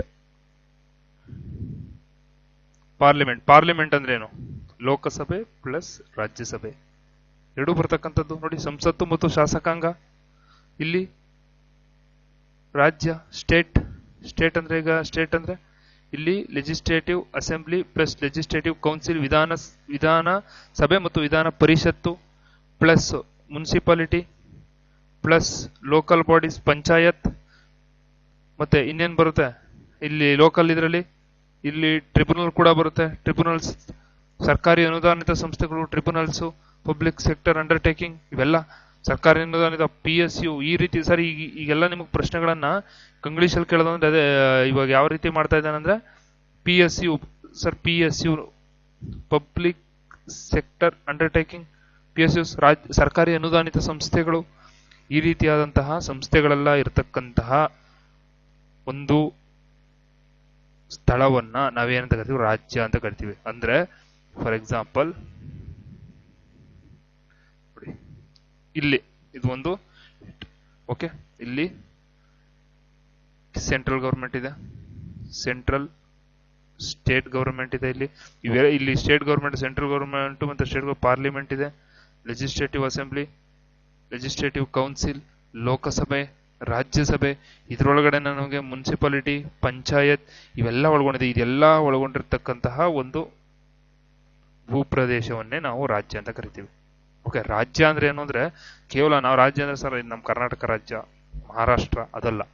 ರಾಜ್ಯ ಅಂದ್ರೆ ಏನು, ಒಂದು ಕೇಂದ್ರ ಮತ್ತು ರಾಜ್ಯ ಸರ್ಕಾರ ಹಾಗೂ ಸಂಸತ್ತು, ಶಾಸಕಾಂಗ, ಸ್ಥಳೀಯ ಸಂಸ್ಥೆಗಳು, ಪಂಚಾಯಿತಿ, ಮುನ್ಸಿಪಾಲಿಟಿ ಹಾಗೂ ಸರ್ಕಾರಿ ಅನುದಾನಿತ ಸಂಸ್ಥೆಗಳು ಇವೆಲ್ಲನೂ ತೆಗೆದುಕೊಂಡ್ರೆ ಇದನ್ನ ನಾವು ರಾಜ್ಯ ಅಂತೇಳಿ ಕರಿತೀವಿ. ಇದು ವಿಧಿ 12. ವಿಧಿ 12ರಲ್ಲಿ ಏನು, ಇದೇ ವಿಧಿ 12 ನೆಕ್ಸ್ಟ್ 36ನೇ ವಿಧಿನೂ ಇದೇನೆ ಸೇಮ್. ಇದು ರಾಜನೀತಿ ನಿರ್ದೇಶಕ ತತ್ವಗಳಲ್ಲೂ ಕೂಡ ರಿಪೀಟ್ ಆಗುವಂತದ್ದು, ನೆನ್ಪಿಟ್ಕೋಬೇಕು. ಯಾಕಂದ್ರೆ ನಾನು ನಿಮ್ಗೆ ಆರಂಭದಲ್ಲಿ ಹೇಳಿದ್ದೆ ಒಂದಕ್ಕೊಂದು ಲಿಂಕ್ ಇರುತ್ತೆ ಸರ್, ಒಂದಕ್ಕೊಂದು ಲಿಂಕ್ ಇರುತ್ತೆ. ನಾವು ಅದ್ರ ಲಿಂಕ್ ಇರೋದನ್ನ ನಿಧಾನ ಕಲ್ತ್ಕೊಂಡು ಹೋಗ್ಬೇಕು. ಓಕೆ, ಆವಾಗ ನಿಮ್ಗೆ ಏನಾಗುತ್ತೆ, ಕ್ಲೀನ್ ಆಗಿ ಎಲ್ಲ ಅರ್ಥ ಆಗುತ್ತೆ ಕಾನ್ಸೆಪ್ಟ್. ಓಕೆ, ಇನ್ನು ನೋಡಿ ಇಲ್ಲಿ ವಿಧಿ 13 ಮೂಲಭೂತ ಹಕ್ಕುಗಳಿಗೆ ಅಸಂಗತವಾದ ಕಾನೂನು. ಅಂದ್ರೆ ಮೂಲಭೂತ ಹಕ್ಕುಗಳಿಗೆ ಧಕ್ಕೆ ತರತಕ್ಕಂಥ ಕಾನೂನುಗಳನ್ನ ಶೂನ್ಯ ಅಥವಾ ಅಸಿಂಧು ಎಂದು ಈ ವಿಧಿ ಸಾರುತ್ತದೆ. ಇದು ನ್ಯಾಯಿಕ ವಿಮರ್ಶೆಗೆ ಅವಕಾಶ ನೀಡುತ್ತದೆ. ಅಂದ್ರೆ ಫಾರ್ ಎಕ್ಸಾಂಪಲ್ ಈಗ ಮೂಲಭೂತ ಹಕ್ಕುಗಳಿಗೆ ಸಂಬಂಧಿಸಿದಂತಹ ಯಾವುದೇ ಕಾನೂನುಗಳನ್ನ ನಮ್ಮ ಪಾರ್ಲಿಮೆಂಟ್ ಮಾಡುತ್ತೆ. ಓಕೆ, ಪಾರ್ಲಿಮೆಂಟ್ ಅಂದ್ರೆ ಸಂಸತ್ತು ಮಾಡುತ್ತೆ. ಈ ಕಾನೂನುಗಳು ಏನಾದ್ರೂ ಜನರ ಒಂದು ಮೂಲಭೂತ ಹಕ್ಕುಗಳಿಗೆ ಏನಾದ್ರೂ ಎಫೆಕ್ಟ್ ಮಾಡ್ತಾ ಇದೆಯಾ, ಏನಾದ್ರೂ ತೊಂದರೆ ಇದೆಯಾ, ಇದನ್ನ ಚೆಕ್ ಮಾಡ್ತಕ್ಕಂಥದ್ದು. ಇದನ್ನ ಚೆಕ್ ಮಾಡಿ ಅದನ್ನ ಅಂದ್ರೆ ಅದನ್ನ ನಾವು ಕೋರ್ಟ್ ಅಲ್ಲಿ ಕೇಸ್ ಹಾಕ್ಬೋದು. ಸರ್ ಇದು ಈ ತರ ಇದೆ, ಅವ್ರು ಮಾಡಿರ್ತಕ್ಕಂಥದ್ದು ನಮ್ಮ ಮೂಲಭೂತ ಹಕ್ಕುಗಳಿಗೆ ವೈಲೇಷನ್ ಆಗ್ತಾ ಇದೆ ಅಂತೇಳಿ ಏನಾದ್ರೂ ನಿಮ್ಗೆ ಅನ್ಸಿದ್ರೆ ಅವಾಗ ಏನ್ ಮಾಡ್ಬೋದು, ನೀವು ಕೋರ್ಟ್ ಅಲ್ಲಿ ಕೇಸ್ ಹಾಕ್ಬೋದು. ಅವಾಗ ಅದು ಜುಡಿಷಿಯಲ್ ರಿವ್ಯೂಗೆ ಒಳಪಡುತ್ತೆ. ಅದನ್ನ ನಾವು ನ್ಯಾಯಿಕ ವಿಮರ್ಶೆ ಅಂತೇಳಿ ಕರಿತೀವಿ, ಜುಡಿಷಿಯಲ್ ರಿವ್ಯೂ ಅಂತೇಳಿ ಇಂಗ್ಲಿಷಲ್ಲಿ ಕರಿತೀವಿ. ಅದಕ್ಕೆ ಅದೇನಾಗುತ್ತೆ, ಅವಕಾಶವನ್ನ ನೀಡುವಂಥದ್ದು. ಆದ್ದರಿಂದ ವಿಧಿ 12, 13 ಕೂಡ ನಿಮಗೆ ಇಂಪಾರ್ಟೆಂಟ್ ಆಗುತ್ತೆ ಸ್ನೇಹಿತರೆ. ಈಗ ನೆಕ್ಸ್ಟ್ ಹೋದಾಗ ಇಲ್ಲಿ ಖಾಲಿ ಸ್ಲೈಡ್ ಬಿಟ್ಟಿದ್ದೀನಿ ಅನ್ಕೋಬೇಡಿ. ಈಗ ಯಾಕಂದ್ರೆ ನಾನೇ ಕೆಲವೊಂದು ಪಾಯಿಂಟ್ಸ್ಗಳನ್ನ ಇಲ್ಲಿ ನಿಮಗೆ ಹೇಳ್ಬೇಕು ಅಂತ, ಲಕ್ಷಣಗಳನ್ನ ಹೇಳ್ಬೇಕು ಅಂತ. ಇಲ್ಲಿ ನಾವು ಲಕ್ಷಣಗಳನ್ನ ನೋಡೋಣ. ಇವತ್ತು ಮೂಲಭೂತ ಹಕ್ಕುಗಳ ಕೆಲವು ಲಕ್ಷಣಗಳನ್ನ ತಿಳಿದುಕೊಂಡು ಅನಂತರ ಮುಂದೆ ಹೋಗೋಣ ಸ್ನೇಹಿತರೆ. ಇಲ್ಲಿ ನೋಡೋದಾದ್ರೆ ಆರಂಭದಲ್ಲಿ ಇದು ವಿದೇಶಿಯರು, ಇಲ್ಲಿ ನಮ್ಮಲ್ಲಿ ಫಾರ್ ಎಕ್ಸಾಂಪಲ್ ನಮ್ಮಲ್ಲಿ ವಿದೇಶಿಯರು ಇರ್ತಾರೆ, ಭಾರತದ ನಾಗರಿಕರು ಕೂಡ ಇರ್ತಾರೆ. ಓಕೆ, ಭಾರತದ ನಾಗರಿಕರು. ಇಲ್ಲಿ ಆರಂಭದಲ್ಲಿ ಇದೊಂದು ಲಕ್ಷಣವನ್ನು ನೋಡೋದಾದ್ರೆ ನಮಗಿರ್ತಕ್ಕಂತಹ ಎಲ್ಲಾ ಕಾನೂನುಗಳು ವಿದೇಶಿಯರಿಗೂ ಇದೆಯಾ, ನಮ್ಗಿರ್ತಕ್ಕಂತಹ ಎಲ್ಲ ಸ್ವತಂತ್ರಗಳು ವಿದೇಶಿಯರಿಗಿದೆಯಾ, ನಮ್ಗಿರ್ತಕ್ಕಂತಹ ಎಲ್ಲ ಹಕ್ಕುಗಳು ವಿದೇಶದವ್ರಿಗಿದೆಯಾ ಅಲ್ವಾ? ಕೆಲವೊಂದು ಹಕ್ಕುಗಳಲ್ಲಿ ಇಬ್ಬರಿಗೂ ಸಮಾನತೆಯನ್ನು ನೀಡಿದೀವಿ, ಕೆಲವೊಂದು ಹಕ್ಕುಗಳಲ್ಲಿ ನಮ್ಮ ಭಾರತದ ಪೌರರಿಗೆ, ಭಾರತದ ನಾಗರಿಕರಿಗೆ ನಾವು ಅವಕಾಶವನ್ನು ನೀಡಿದ್ದೀವಿ. ಇಲ್ಲಿ ಈಗ ನಾವು ಫಾರ್ ಎಕ್ಸಾಂಪಲ್ ನೋಡಿದ್ರೆ, ಉದಾಹರಣೆಗೆ ನಮಗೆ ಸಾರ್ವಜನಿಕ ಉದ್ಯೋಗದಲ್ಲಿ ಸಮಾನ, ಸಾರ್ವಜನಿಕ ಇದೆಲ್ಲ ನೀವು ಪಾಯಿಂಟ್ ಮಾಡ್ಕೊಳ್ಳಿ, ಇದು ಸ್ಲೈಡಲ್ಲಿ ಇಲ್ಲ. ಸಾರ್ವಜನಿಕ ಉದ್ಯೋಗದಲ್ಲಿ ಸಮಾನತೆ. ಓಕೆ, ನೀವು ಅಮೆರಿಕದ ಬಂದ್ಬಿಟ್ಟು ನಾನು ಇಲ್ಲಿ ಕೆಲಸ ಮಾಡ್ತೀನಿ ಅಂತ ಆಗಲ್ಲ. ಯಾಕಂದ್ರೆ ನಾವು ಅಪ್ಲಿಕೇಶನ್ ಹಾಕ್ಬೇಕಾದ್ರೆ ನಮ್ಮ ಹತ್ರ ಮ್ಯಾಂಡೇಟರಿ ರೂಲ್ಸ್ ಅಂದ್ರೆ ಅವನು ಭಾರತದ ನಾಗರಿಕನಾಗಿರ್ಬೇಕು, ಭಾರತದ ಪೌರನಾಗಿರ್ಬೇಕು ಅಂತ ಇದ್ ಮಾಡಿದ್ರೆ ಒಂದ್ಸರಿ ನೋಟಿಫಿಕೇಶನ್ಸ್ ಗಳನ್ನ ತೆಗೆದು ನೋಡಿ. ಜಾಬ್ ನೋಟಿಫಿಕೇಶನ್ಸ್ ನಾವು ಇವತ್ತು ನೋಡೋದೇ ಇಲ್ಲ, ಎಷ್ಟೋ ಜನ ನೋಡಲ್ಲ ಜಾಬ್ ನೋಟಿಫಿಕೇಶನ್ಗಳನ್ನ ನೀವು ತೆಗೆದು ನೋಡಿದ್ರೆ ನಿಮ್ಗೆ ಅಲ್ಲಿ ಅರ್ಹತೆಗಳು ಅಂತ ಕೊಟ್ಟಾಗ ನಿಮ್ಗೆ ಭಾರತದ ನಾಗರಿಕನಾಗಿರತಕ್ಕದ್ದು ಫಸ್ಟ್ ಪಾಯಿಂಟೇ ಅದು. ಭಾರತದ ನಿವಾಸಿಯಾಗಿರ್ತಕ್ಕಂಥದ್ದು, ಭಾರತದ ನಾಗರಿಕ, ಭಾರತದ ಪೌರನಾಗಿರಬೇಕು. English they must be citizen of India. ಏನಕ್ಕಂದ್ರೆ ಇಲ್ಲಿ ಸಾರ್ವಜನಿಕ ಉದ್ಯೋಗದಲ್ಲಿ ನಮಗೆ ಸಮಾನತೆಯನ್ನು ಕೊಡಬೇಕು ಅವರು. ಅದು ವಿದೇಶದಿಂದ ಬಂದವ್ರಿಗೆ ಇಲ್ಲಿ ನಾವು ಉದ್ಯೋಗಗಳನ್ನ, ಸರ್ಕಾರಿ ಉದ್ಯೋಗಗಳನ್ನ ನೀಡಲಿಕ್ಕೆ ಅವಕಾಶ ಇಲ್ಲ ನಮ್ಮಲ್ಲಿ. ಅದರಿಂದ ಸಾರ್ವಜನಿಕ ಉದ್ಯೋಗದಲ್ಲಿ ನಮಗೆ ಇದಿದೆ. ಮತ್ತೆ ವಾಕ್ ಸ್ವಾತಂತ್ರ್ಯದಲ್ಲಿ ನಮ್ಗೆ ಹಕ್ಕಿದೆ ಜಾಸ್ತಿ. ಇಲ್ಲಿ ಸಭೆ ಸೇರುವ ಸ್ವಾತಂತ್ರ್ಯ ನಮ್ಗಿದೆ. ಸಭೆ ಸೇರುವ ಸ್ವಾತಂತ್ರ್ಯ ಇಲ್ಲಿ ಇವತ್ತು ಯಾರೋ ನಾಳೆ ಅಮೆರಿಕದ ಬಂದಿಲ್ಲಿ ಸ್ಟ್ರೈಕ್ ಮಾಡಕ್ಕಾಗಲ್ಲ. ಯಾಕೆ? ಅಮೆರಿಕದಿಂದ ಬಂದವನು ಇಲ್ಲಿ ಯಾಕೆ ಸ್ಟ್ರೈಕ್ ಮಾಡಬೇಕು? ಅವನಿಲ್ಲಿ ಜಸ್ಟ್ ವಿಸಿಟರ್ ಬಂದವನು ವಿಸಿಟ್ ಮಾಡಬೇಕು, ನಮ್ಗೆ ಇರ್ತಕ್ಕಂಥ ಫೋಟೋ ತಗೊಳ್ಬೇಕು, ಚಹಾ ಕುಡಿಬೇಕು, ಒಂದು ಮಿರ್ಚಿ ಗಿರ್ಮಿಟ್ ತಿಂದು ವಾಪಸ್ ಅವ್ರ ಊರಿಗೆ ಹೋಗ್ಬೇಕು. ಅದು ಬಿಟ್ಟು ನಾನು ಇಲ್ಲಿ ಸ್ಟ್ರೈಕ್ ಮಾಡ್ತೀನಿ ಸರ್, ನನಗೆ ವಾಕ್ ಸ್ವಾತಂತ್ರ್ಯ ಇದೆ ಅಂದ್ರೆ ಇಲ್ಲ, ಇದನ್ನ ನಮ್ಮ ಪೌರರಿಗೆ ಮಾತ್ರ ನೀಡಲಾಗಿರ್ತಕ್ಕಂಥದ್ದು. ಆದ್ರೆ ಮುಂದುವರೆದು ಇಲ್ಲಿ ಕೆಲವೊಂದು ಇದನ್ನ ವಿದೇಶಿಗರು ನಮಗೆ ಮಾತ್ರ ಇದಾಗಿದೆ. ಇಲ್ಲಿ ನಾವು ನೋಡೋದಾದ್ರೆ ಈಗ ಕಾನೂನಿನ ಎದುರಲ್ಲಿ ಎಲ್ಲರೂ ಸಮಾನತೆ, ಕಾನೂನಿನ ಎದುರಲ್ಲಿ ಎಲ್ಲರೂ ಸಮಾನತೆ, ಇದನ್ನ ನಾವು ನಮಗೂ ಇದೆ, ವಿದೇಶಿಯರಿಗೂ ಇದೆ. ಈ ಹಕ್ಕು ನಮಗೂ ಇದೆ, ವಿದೇಶಿಯರಿಗೂ ಇದೆ. ಯಾಕಂದ್ರೆ ಈಗ ಎಕ್ಸಾಂಪಲ್, ಇವತ್ತು ಎ ಅನ್ನೋನು ಸಿ ಅನ್ನೋನ ಕೊಲೆ ಮಾಡ್ದ. ಓಕೆ, ಈತ ನಮ್ಮ ಇಂಡಿಯನ್. ನೆಕ್ಸ್ಟ್ ಬಿ ಅಂತವನು ಏನು ಫಾರಿನರ್. ಓಕೆ, ಈ ಫಾರಿನರ್ ಇಲ್ಲಿ ಡಿ ಅನ್ನೋನ್ನ ಕೊಲೆ ಮಾಡ್ದ. ಈಗ ಇಲ್ಲಿ ಇವನ್ ಮಾಡಿರೋದು ಕೊಲೆನೆ, ಇವರಿಬ್ರು ನಮ್ಮ ಇಂಡಿಯನ್ಸ್. ಓಕೆ, ಇಲ್ಲಿ ಎ ಮಾಡಿರೋದು ಕೊಲೆನೆ, ಬಿ ಮಾಡಿರೋದು ಕೊಲೆನೆ. ಆಯ್ತಾ? ನಾವೇನಾದ್ರೂ ಕಾನೂನಿನ ಎದುರಲ್ಲಿ ಸಮಾನತೆ ತರಲಿಲ್ಲ ಅಂದ್ರೆ ಏನಾಗ್ಬೋದು? ಥಿಂಕ್ ಮಾಡಿ. ನಾವು ಕಾನೂನಿನ ಎದುರಲ್ಲಿ ಸಮಾನತೆ ತರಲಿಲ್ಲ ಅಂದ್ರೆ ಈ ಫಾರಿನರ್ ಇದ್ದವನ್ ಏನಂತಾನೆ, ಈಗ ಕಾನೂನಿನ ಎದುರಿನಲ್ಲಿ ಎಲ್ಲರೂ ಸಮಾನತೆ ಅನ್ನೋದನ್ನ ಕೇವಲ ನಮ್ಮ ಭಾರತದ ನಾಗರಿಕರಿಗೆ ಮಾತ್ರ ಕೊಟ್ವಿ. ಎಕ್ಸಾಂಪಲ್, ಭಾರತದ ನಾಗರಿಕರಿಗೆ ಕೊಟ್ವಿ. ಆಗ ಯಾರೋ ಒಬ್ಬ ಫಾರಿನರ್ ಬಂದ, ಸ್ಥಳೀಯನನ್ನ ಕೊಲೆ ಮಾಡ್ದ. ಅವಾಗ ಅವನೇನಂತಾನೆ, ಸರ್ ನಿಮ್ ಕಾನ್ಸ್ಟಿಟ್ಯೂಷನ್ ಅಲ್ಲಿ ಇದು ಭಾರತೀಯರಿಗೆ ಇರ್ತಕ್ಕಂತಹ ಒಂದು ಕಾನೂನಿನ ಎದುರಲ್ಲಿ ಸಮಾನತೆ ಇದೆ, ಸಮಾನತೆ ನನಗೆ ಅನ್ವಯಿಸುವುದಿಲ್ಲ, ಇದನ್ನು ನಿಮ್ಮ ನಾಗರಿಕರಿಗೆ ಮಾತ್ರ ನೀಡಿದ್ದೀರಿ, ನಿಮ್ಮ ಕಾನೂನಿನ ಮುಂದೆ ನಾನು ಸಮಾನತೆ ಇಲ್ಲ ನನಗೆ ಅಂತೇಳಿ ಅವ್ನು ಹೇಳ್ಬೋದು. ಕರೆಕ್ಟಾ? ನೋಡಿ, ಯೋಚನೆ ಮಾಡಿ, ನೋಡಿ, ಥಿಂಕ್ ಮಾಡಿ. ನಮ್ಮ ಸಂವಿಧಾನವನ್ನು ಎಷ್ಟು ಕ್ಲೀನ್ ಆಗಿ, ಇಟ್ಸ್ ಎ ಬ್ಯೂಟಿಫುಲ್, ಎಷ್ಟು ಕ್ಲೀನ್ ಆಗಿ ಯಾವ ರೀತಿ ವಿದೇಶಿಯರಿಗೂ ಸೇರಿಸಿ ನಾವು ಯಾವ ರೀತಿ ಕಾನೂನನ್ನ ಮಾಡಬೇಕು ಅಂತೇಳಿ ಅಷ್ಟು ಕ್ಲೀನ್ ಆಗಿ ಕಾನೂನನ್ನ ಮಾಡಿದ್ದಾರೆ. ಆದ್ರಿಂದ ನೀವು ಪೊಲಿಟಿ ಓದುವಾಗ ನಿಜವಾಗ್ಲೂ ಎಂಜಾಯ್ ಮಾಡ್ತಾ ಓದಿ ಪೊಲಿಟಿನ. ನೀವು ತಿಳ್ಕೊಂಡಷ್ಟು ಅದರಲ್ಲಿ ಒಂದೊಂದು ಅಕ್ಷರದಲ್ಲೂ ಒಂದೊಂದು ಅರ್ಥ ಇರುತ್ತೆ. ಓಕೆ, ಅದರಿಂದ ನೋಡಿ, ಇಂಡಿಯಾದವ್ರ ಒಂದು ಕಾನೂನು, ಫಾರಿನರ್ಗೆ ಒಂದು ಕಾನೂನು ಆಗೋದು. ಅಕಸ್ಮಾತ್ ಅವ್ನು ಇಲ್ಲಿ ಬಂದು ತಪ್ಪು ಮಾಡಿದ್ರೆ ಅವ್ನ ಕಾನೂನಿನಲ್ಲಿ ಸಮಾನತೆ ಇಲ್ಲ ಅಂದ್ರೆ ಅವಾಗ ಏನ್ ಮಾಡೋದು? ಯಾಕಂದ್ರೆ ಜೀವ ಎಲ್ಲೋದ್ರು, ಇವು ಎ ಕೊಲೆ ಮಾಡಿದ್ರು, ನಮ್ಮ ಇಂಡಿಯಾದವನು ಅವ್ನು ಕೊಲೆ ಮಾಡಿದ್ರು ಜೀವ ಹೋದಂಗೆ, ಬಿ ಫಾರಿನರ್ ಅವ್ನು ಕೊಲೆ ಮಾಡಿದ್ರು ಜೀವ ಹೋದಂಗೆ ಇಲ್ಲಿ. ಸೊ ದಟ್ಸ್ ವೈ ಕಾನೂನಿನ ಎದುರಿನಲ್ಲಿ ಎಲ್ಲರನ್ನ ಸಮಾನತೆಯನ್ನ ಇದನ್ನ ಇಬ್ರಿಗೂ ನೀಡಿದ್ವು. ಮತ್ತೆ ಅಪರಾಧಿಗಳಿಗೆ ಶಿಕ್ಷೆ ನೀಡುವುದು, ಅದನ್ನು ಕೂಡ ಇಬ್ರಿಗೂ ಸಮಾನತೆಯನ್ನಾಗಿ ನೀಡಿದೀವಿ. ಮತ್ತೆ ಇಲ್ಲಿ ಜೀವ ಮತ್ತು ವೈಯಕ್ತಿಕ ಸ್ವಾತಂತ್ರ್ಯ ಮತ್ತು ರಕ್ಷಣೆ ಹಕ್ಕು ಅಂದ್ರೆ ಅವರು ಜೀವನವನ್ನು ನಡೆಸೋದು. ಈಗ ಜೀವಿಸುವ ಹಕ್ಕು ಅಂದಾಗ ಅದೊಂದು ಬೇಸಿಕ್ ನೀಡು. ಅದನ್ನ ನಾವು ಇಲ್ಲಪ್ಪ ನೀನ್ ಇಲ್ಲಿ ಜೀವಿಸಂಗಿಲ್ಲ ಅನ್ನಕ್ಕಾಗತ್ತಾ, ಇಲ್ಲಿ ಗಾಳಿ ತಗೋಬೇಡ ನಮ್ಮ ಭಾರತದ ಗಾಳಿ ಅನ್ನಕ್ಕಾಗತ್ತಾ? ಇಲ್ಲ. ಆದ್ದರಿಂದ ಆ ಜೀವಿಸುವ ಹಕ್ಕು ಮತ್ತು ವೈಯಕ್ತಿಕ ಸ್ವಾತಂತ್ರ್ಯದಲ್ಲೇ ವೈಯಕ್ತಿಕ ಸ್ವಾತಂತ್ರ್ಯ, ಪರ್ಸನಲ್. ವೈಯಕ್ತಿಕ ಅಂದ್ರೆ ಪರ್ಸನಲ್, ನನಗೊಂದು ಪರ್ಸನಲ್ ಅನ್ನೋದಿರುತ್ತೆ. Privacy, right to privacy. Okay, ಅಕಸ್ಮಾತ್ ನಾಳೆ ಎಲ್ಲೋ ಫಾರಿನರ್ ಬಂದಿರ್ತಾರೆ, ನೀವು ಅವ್ರ ಹತ್ರ ಹೋಗ್ಬಿಟ್ಟು ಸೆಲ್ಫಿ ತಗೊಳ್ಳೋ ಇದರಲ್ಲಿ ಹರಾಸ್ಮೆಂಟ್ ಮಾಡಿದ್ರೆ ಕರೆಕ್ಟಾ? ಆದ್ದರಿಂದ ಇಲ್ಲಿ ಸ್ವಾತಂತ್ರ್ಯಗಳಲ್ಲೂ ಕೆಲವೊಂದು ಸ್ವಾತಂತ್ರ್ಯವನ್ನ ನಮ್ಮ ಸಂವಿಧಾನಕಾರರು ಅಂಬೇಡ್ಕರ್ ಅವರು ಬರೆಯುವಾಗ ಬಹಳ ಥಿಂಕ್ ಮಾಡಿ ಬರೆದಿದ್ದಾರೆ ಸರ್. ಇದನ್ನ ಸುಮ್ನೆ ಬರ್ದಿಲ್ಲ, ಸುಮ್ನೆ ನಾವು ಸಂವಿಧಾನವನ್ನ ಏಕಾಏಕಿ ಮಾಡಲಿಲ್ಲ. ಓಕೆ, ಅಂಬೇಡ್ಕರ್ ಅವರು ಅಷ್ಟು ಇಂಟೆಲಿಜೆಂಟ್ ಆಗಿ ಇದನ್ನ ನೋಡಿ ತುಂಬಾ ಚೆನ್ನಾಗಿ ಬರೆದಿದ್ದಾರೆ ಸಂವಿಧಾನವನ್ನ. ಯಾಕಂದ್ರೆ ನಮಗೂ ಮತ್ತು ವಿದೇಶಿಯರಿಗೂ ಅಷ್ಟು ಕ್ಲೀನ್ ಆಗಿ ಕೊಡಬೇಕು. ಓಕೆ, ಮೂಲಭೂತ ಹಕ್ಕುಗಳನ್ನ ಅನ್ನೋ ಒಂದು ಇದರಿಂದ ಬರೆದಿದ್ದಾರೆ. ಅದೇ ರೀತಿ ಮೂಲಭೂತ ಹಕ್ಕುಗಳು ನಿಮ್ಗೆ ಅವಾಗ್ಲೇ ಹೇಳ್ದಂಗೆ ನ್ಯಾಯ ರಕ್ಷಿತವಾದವು. One minute.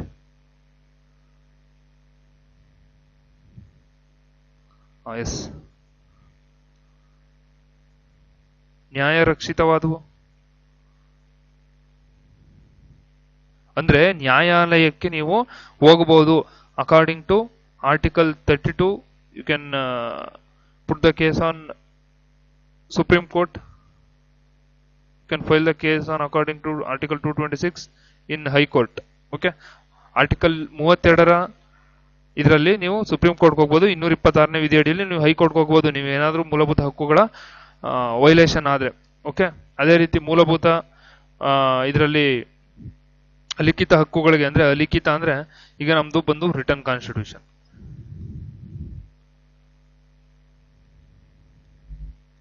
ಈಗ ನಾನು ಸಂವಿಧಾನದ ಲಕ್ಷಣಗಳನ್ನ ಮಾಡಿಲ್ದಿರೋದ್ರಿಂದ ಇದು ನಿಮ್ಗೆ ಸ್ವಲ್ಪ ಪಾಯಿಂಟ್ ಕ್ಯಾಚ್ ಆಗ್ಲಿಕ್ಕಿಲ್ಲ.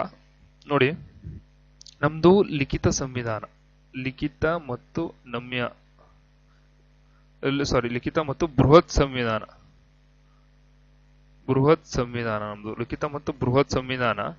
ಇಲ್ಲಿ ನಾವು ಲಿಖಿತ ಆರಂಭದಲ್ಲಿ ಸಂವಿಧಾನದ ಪ್ರಧಾನ ಲಕ್ಷಣಗಳಲ್ಲಿ ಇದು ಕೂಡ ಒಂದು. ಲಿಖಿತ ಮತ್ತು ಬೃಹತ್ ಸಂವಿಧಾನ ಅಂದಾಗ ನಾವಿಲ್ಲಿ ಏನನ್ನ ನೋಡ್ಬೇಕಾಗುತ್ತೆ ಅಂದಾಗ ನೋಡಿ, ಲಿಖಿತ ಸಂವಿಧಾನ ಅಂದಾಗ ಇಲ್ಲಿ ಅಲಿಖಿತ ಹಕ್ಕುಗಳಿಗೆ ಅಂದ್ರೆ ಬರೀದೇ ಇರತಕ್ಕಂತಹ ಬರೀ ಓರಲ್ ಆಗಿ ಹೇಳಿದ್ರೆ ನಾವು ತಗೊಳ್ಳಲ್ಲ. ಬಾಯಿ ಮಾತಲ್ಲೇ ಇಲ್ಲ, ನಾಳೆಯಿಂದ ನೋಡಪ್ಪ ರೈಟ್ ಟು ಲೀಗಲ್ ಇದೆ, ಆಸ್ತಿ ಹಕ್ಕು, ನಾಳೆಯಿಂದ ನಾವು ಸೇರಿಸ್ತಾ ಇದೀವಿ ಅಂತ ಪ್ರಧಾನಮಂತ್ರಿ ಹೇಳಿದ ತಕ್ಷಣ ಸೇರಿಸ್ಲಿಕ್ಕೆ ಬರಲ್ಲ. ಅದಕ್ಕಾಗಿ ಕಾನ್ಸ್ಟಿಟ್ಯೂಷನ್ ಅಲ್ಲಿ ಸಂವಿಧಾನ ತಿದ್ದುಪಡಿ ಅಂತ ಹೇಳಿ ಒಂದು ಕಾನ್ಸೆಪ್ಟ್ ಇದೆ. ಒಂದು ಪಾರ್ಟ್, ಅದಕ್ಕೂ ಒಂದು ಪಾರ್ಟ್ ಮಾಡಿ ಅದಕ್ಕೂ, ಯಾಕಂದ್ರೆ ನಾವು ಯಾವುದೇ ಒಂದು ಇದನ್ನ ಕೊಟ್ರೆ, ಒಂದು ರೈಟ್ ಅನ್ನ ನಮ್ಮ ಭಾರತದ ನಾಗರಿಕರಿಗೆ ನಾವು ಕೊಡ್ತಾ ಇದೀವಿ ಅಂದ್ರೆ ಅದನ್ನ ಲಿಖಿತವಾಗಿ ಕೊಡ್ಬೇಕು. ನಾವು ಲಿಖಿತವಾಗಿ ಒಂದು ಡಾಕ್ಯುಮೆಂಟ್ ಟೈಪಲ್ಲಿ ಕೊಡಬೇಕು. ಸುಮ್ನೆ ಓರಲ್ ಆಗಿ ಹೇಳಿ ಕೊಡ್ಲಿಕ್ಕಾಗಲ್ಲ. ಆದ್ದರಿಂದ ಇಲ್ಲಿ ಅಲಿಖಿತ ಹಕ್ಕುಗಳಿಗೆ ಅವಕಾಶ ಇಲ್ಲ. ಇದು ಇಂಪಾರ್ಟೆಂಟು. ನೆಕ್ಸ್ಟ್, ಇದನ್ನ ತಿದ್ದುಪಡಿ ಮಾಡಬಹುದು. ಮೂಲಭೂತ ಹಕ್ಕುಗಳನ್ನ ತಿದ್ದುಪಡಿ ಮಾಡ್ತಕ್ಕಂತಹ ಒಂದು ಅವಕಾಶವನ್ನ ಸಂಸತ್ತಿಗೆ ನೀಡಿದ್ದಾರೆ.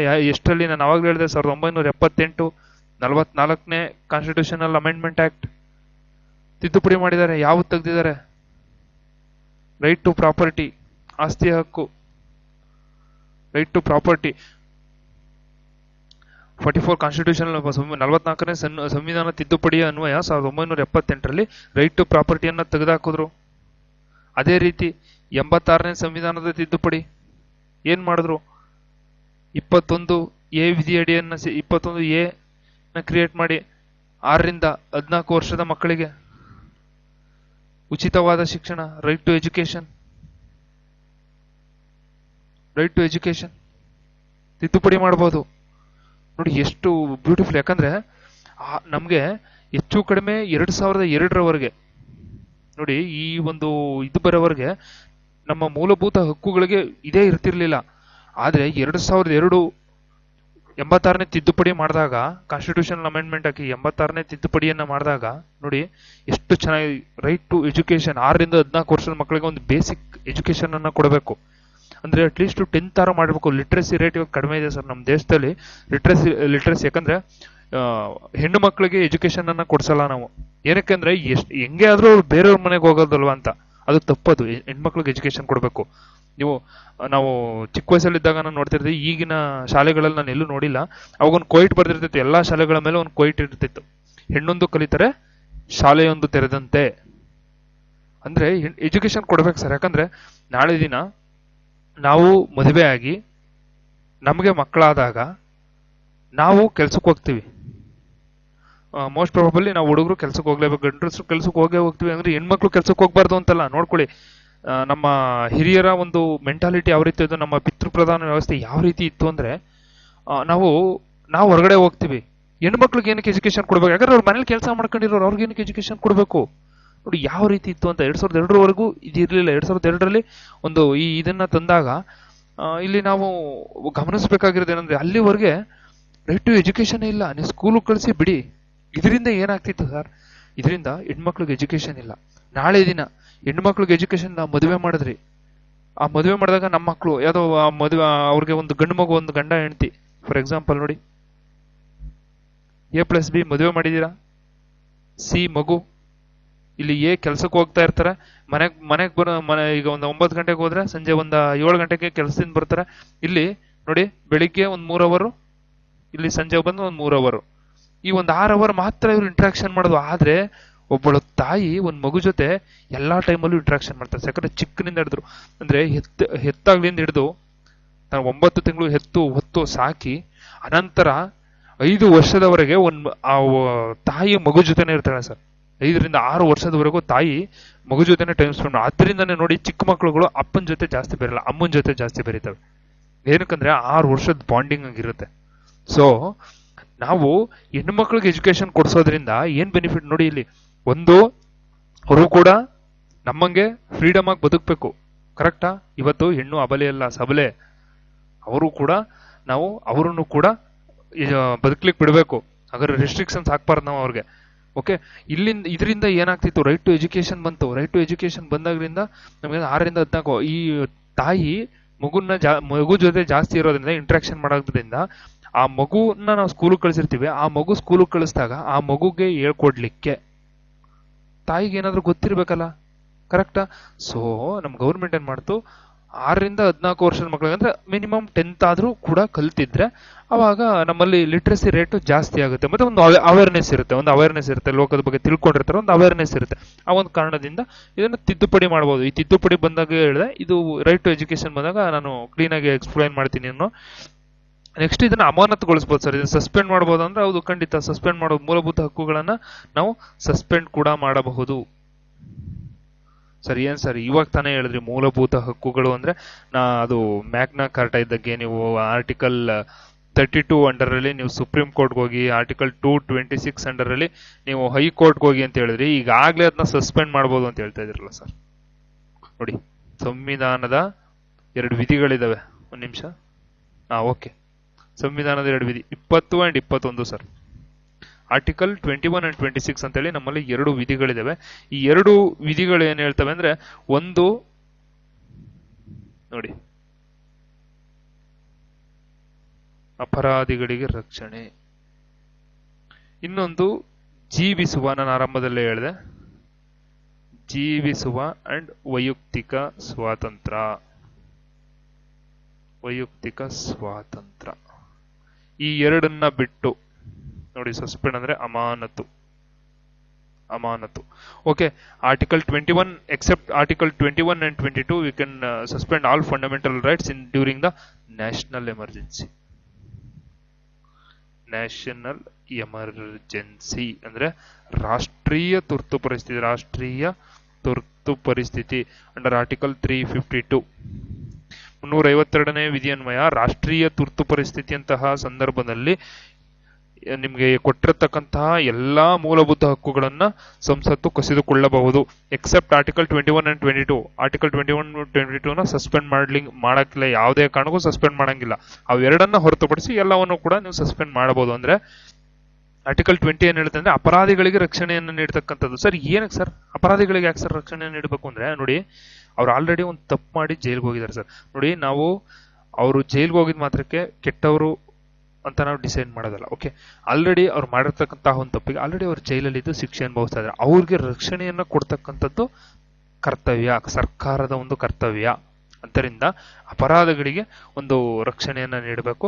ಅದೇ ರೀತಿ ಜೀವಿಸುವ ಮತ್ತು ವೈಯಕ್ತಿಕ ಸ್ವಾತಂತ್ರ್ಯ, ಇದು ಆಕ್ಚುಲಿ ನಮಗೂ ಇದೆ, ವಿದೇಶಿಯರಿಗೂ ಇದೆ.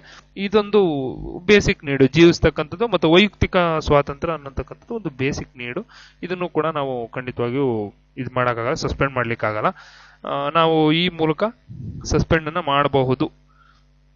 ಈ ರೀತಿಯಾದಂತಹ ಕೆಲವೊಂದು ಲಕ್ಷಣಗಳು ನಮ್ಮ ಭಾರತದ ಸಂವಿಧಾನದಲ್ಲಿ ಇರುವಂತದ್ದು. ಇವು ಸಂವಿಧಾನ ಅಲ್ಲ, ಸಾರಿ, ಇದು ಫಂಡಮೆಂಟಲ್ ರೈಟ್ಸ್ ಅಲ್ಲಿ, ಮೂಲಭೂತ ಹಕ್ಕುಗಳಲ್ಲಿರ್ತಕ್ಕಂತಹ ಒಂದಷ್ಟು ಇವು ಅಂದ್ರೆ ಲಕ್ಷಣಗಳು. ಈಗ ನಿಮ್ಗೆ ಈ ಪ್ರಶ್ನೆಗಳನ್ನ ಕೇಳಬಹುದು, ಈ ಕೆಳಕಂಡವುಗಳಲ್ಲಿ ಯಾವುದು ಮೂಲಭೂತ ಹಕ್ಕುಗಳ ಲಕ್ಷಣವಾಗಿದೆ ಕೇಳಬಹುದು. ಕರೆಕ್ಟ್. ಆದ್ದರಿಂದ ನಾನು ಹೇಳ್ತಾ ಇದ್ದೀನಿ, ಇದು ಮೂಲಭೂತ ಹಕ್ಕುಗಳ ಒಂದು ಇದು. ನೆಕ್ಸ್ಟ್ 14ನೇ ವಿಧಿ ನೋಡಿ.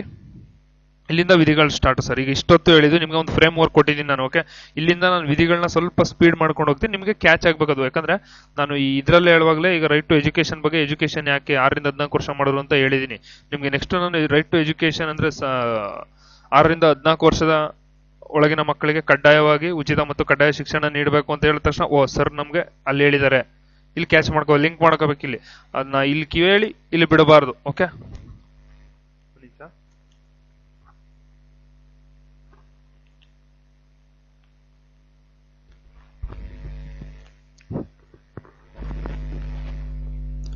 ಅರ್ಥ ಆಗ್ತಿದೆ ಈಗ.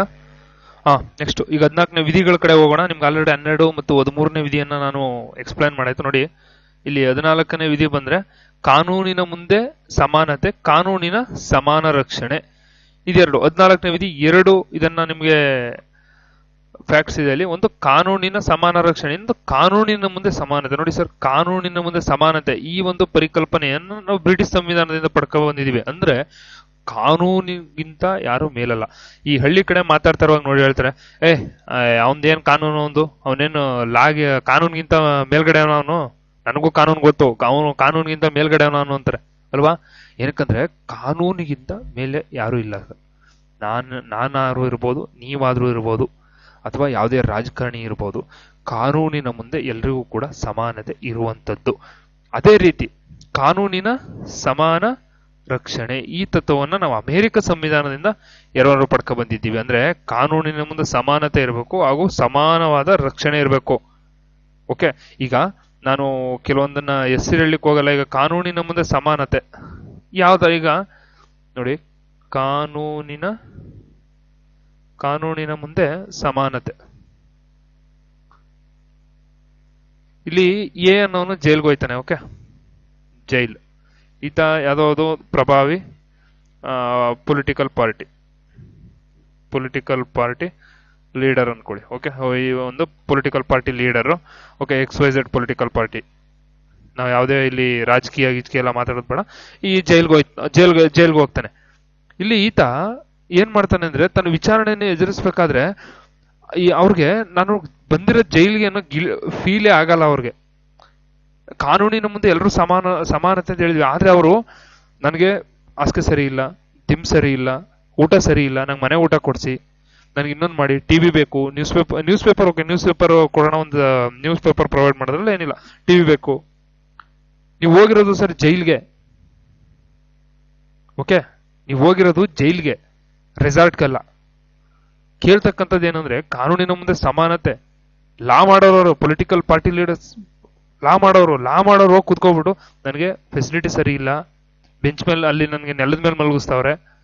ಸರ್, ನಿಮ್ಗೆ ಜೈಲಿಗೆ ಕಳಿಸಿರೋದು ಶಿಕ್ಷೆ ಅನುಭವಿಸ್ಲಿ ಅಂತ. ನೀವು ಆರಾಮಾಗಿ ನಿಮ್ಗೆ ಬೆಡ್ಡು, ಊಟ, ಮನೆ ಊಟ ಎಲ್ಲ ಕೊಟ್ಟು ಇದು ಮಾಡಿದ್ರೆ ನಿಮ್ ಮನೆಯಲ್ಲೇ ನಿಮ್ನ ಕೂಡ ಹಾಕ್ಬೋದಲ್ಲ, ಜೈಲ್ಗೆ ಯಾಕೆ ಹಾಕ್ಬೇಕಾಯ್ತು ಅಲ್ವಾ.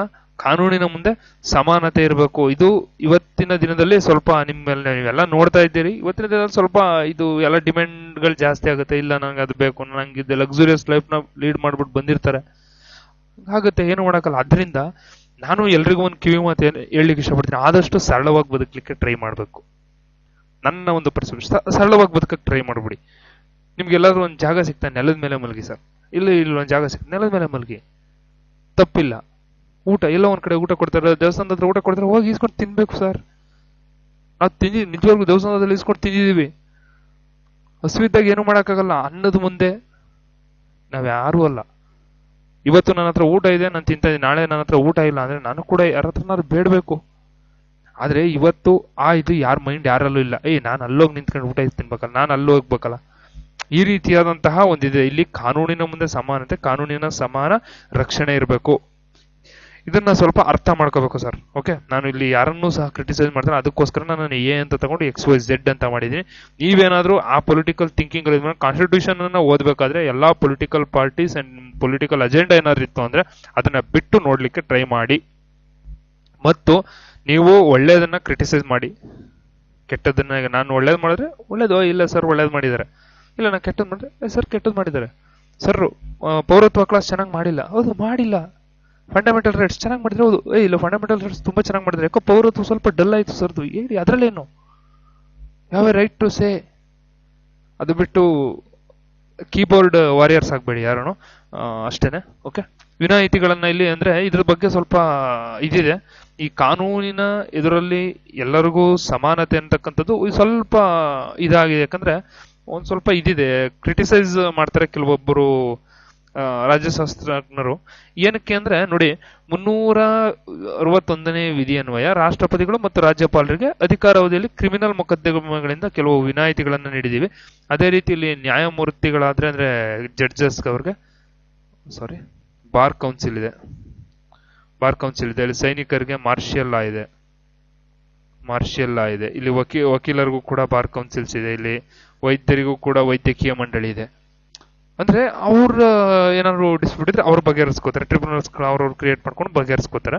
ಇದು ಕಾನೂನಿನ ಇದರಲ್ಲಿ ಸಮಾನತೆ ಇಲ್ಲ ಎಂತಕ್ಕಂತಹ ಒಂದು ಇದನ್ನ ಮಾಡಿದ್ರೆ. ಮತ್ತೆ ಇದರಿಂದ ಈ ವಿದೇಶಿ ಇವ್ರಿಗೆ ಏನೋ ರಾಯಭಾರಿಗಳು, ಸಾರ್ವಭೌಮತ್ವ ಇರ್ತಕ್ಕ ರಾಯಭಾರಿಗಳು ಕೆಲವೊಬ್ರು ವಿನಾಯಿತಿಗಳನ್ನು ನೀಡಿದ್ದಾರೆ.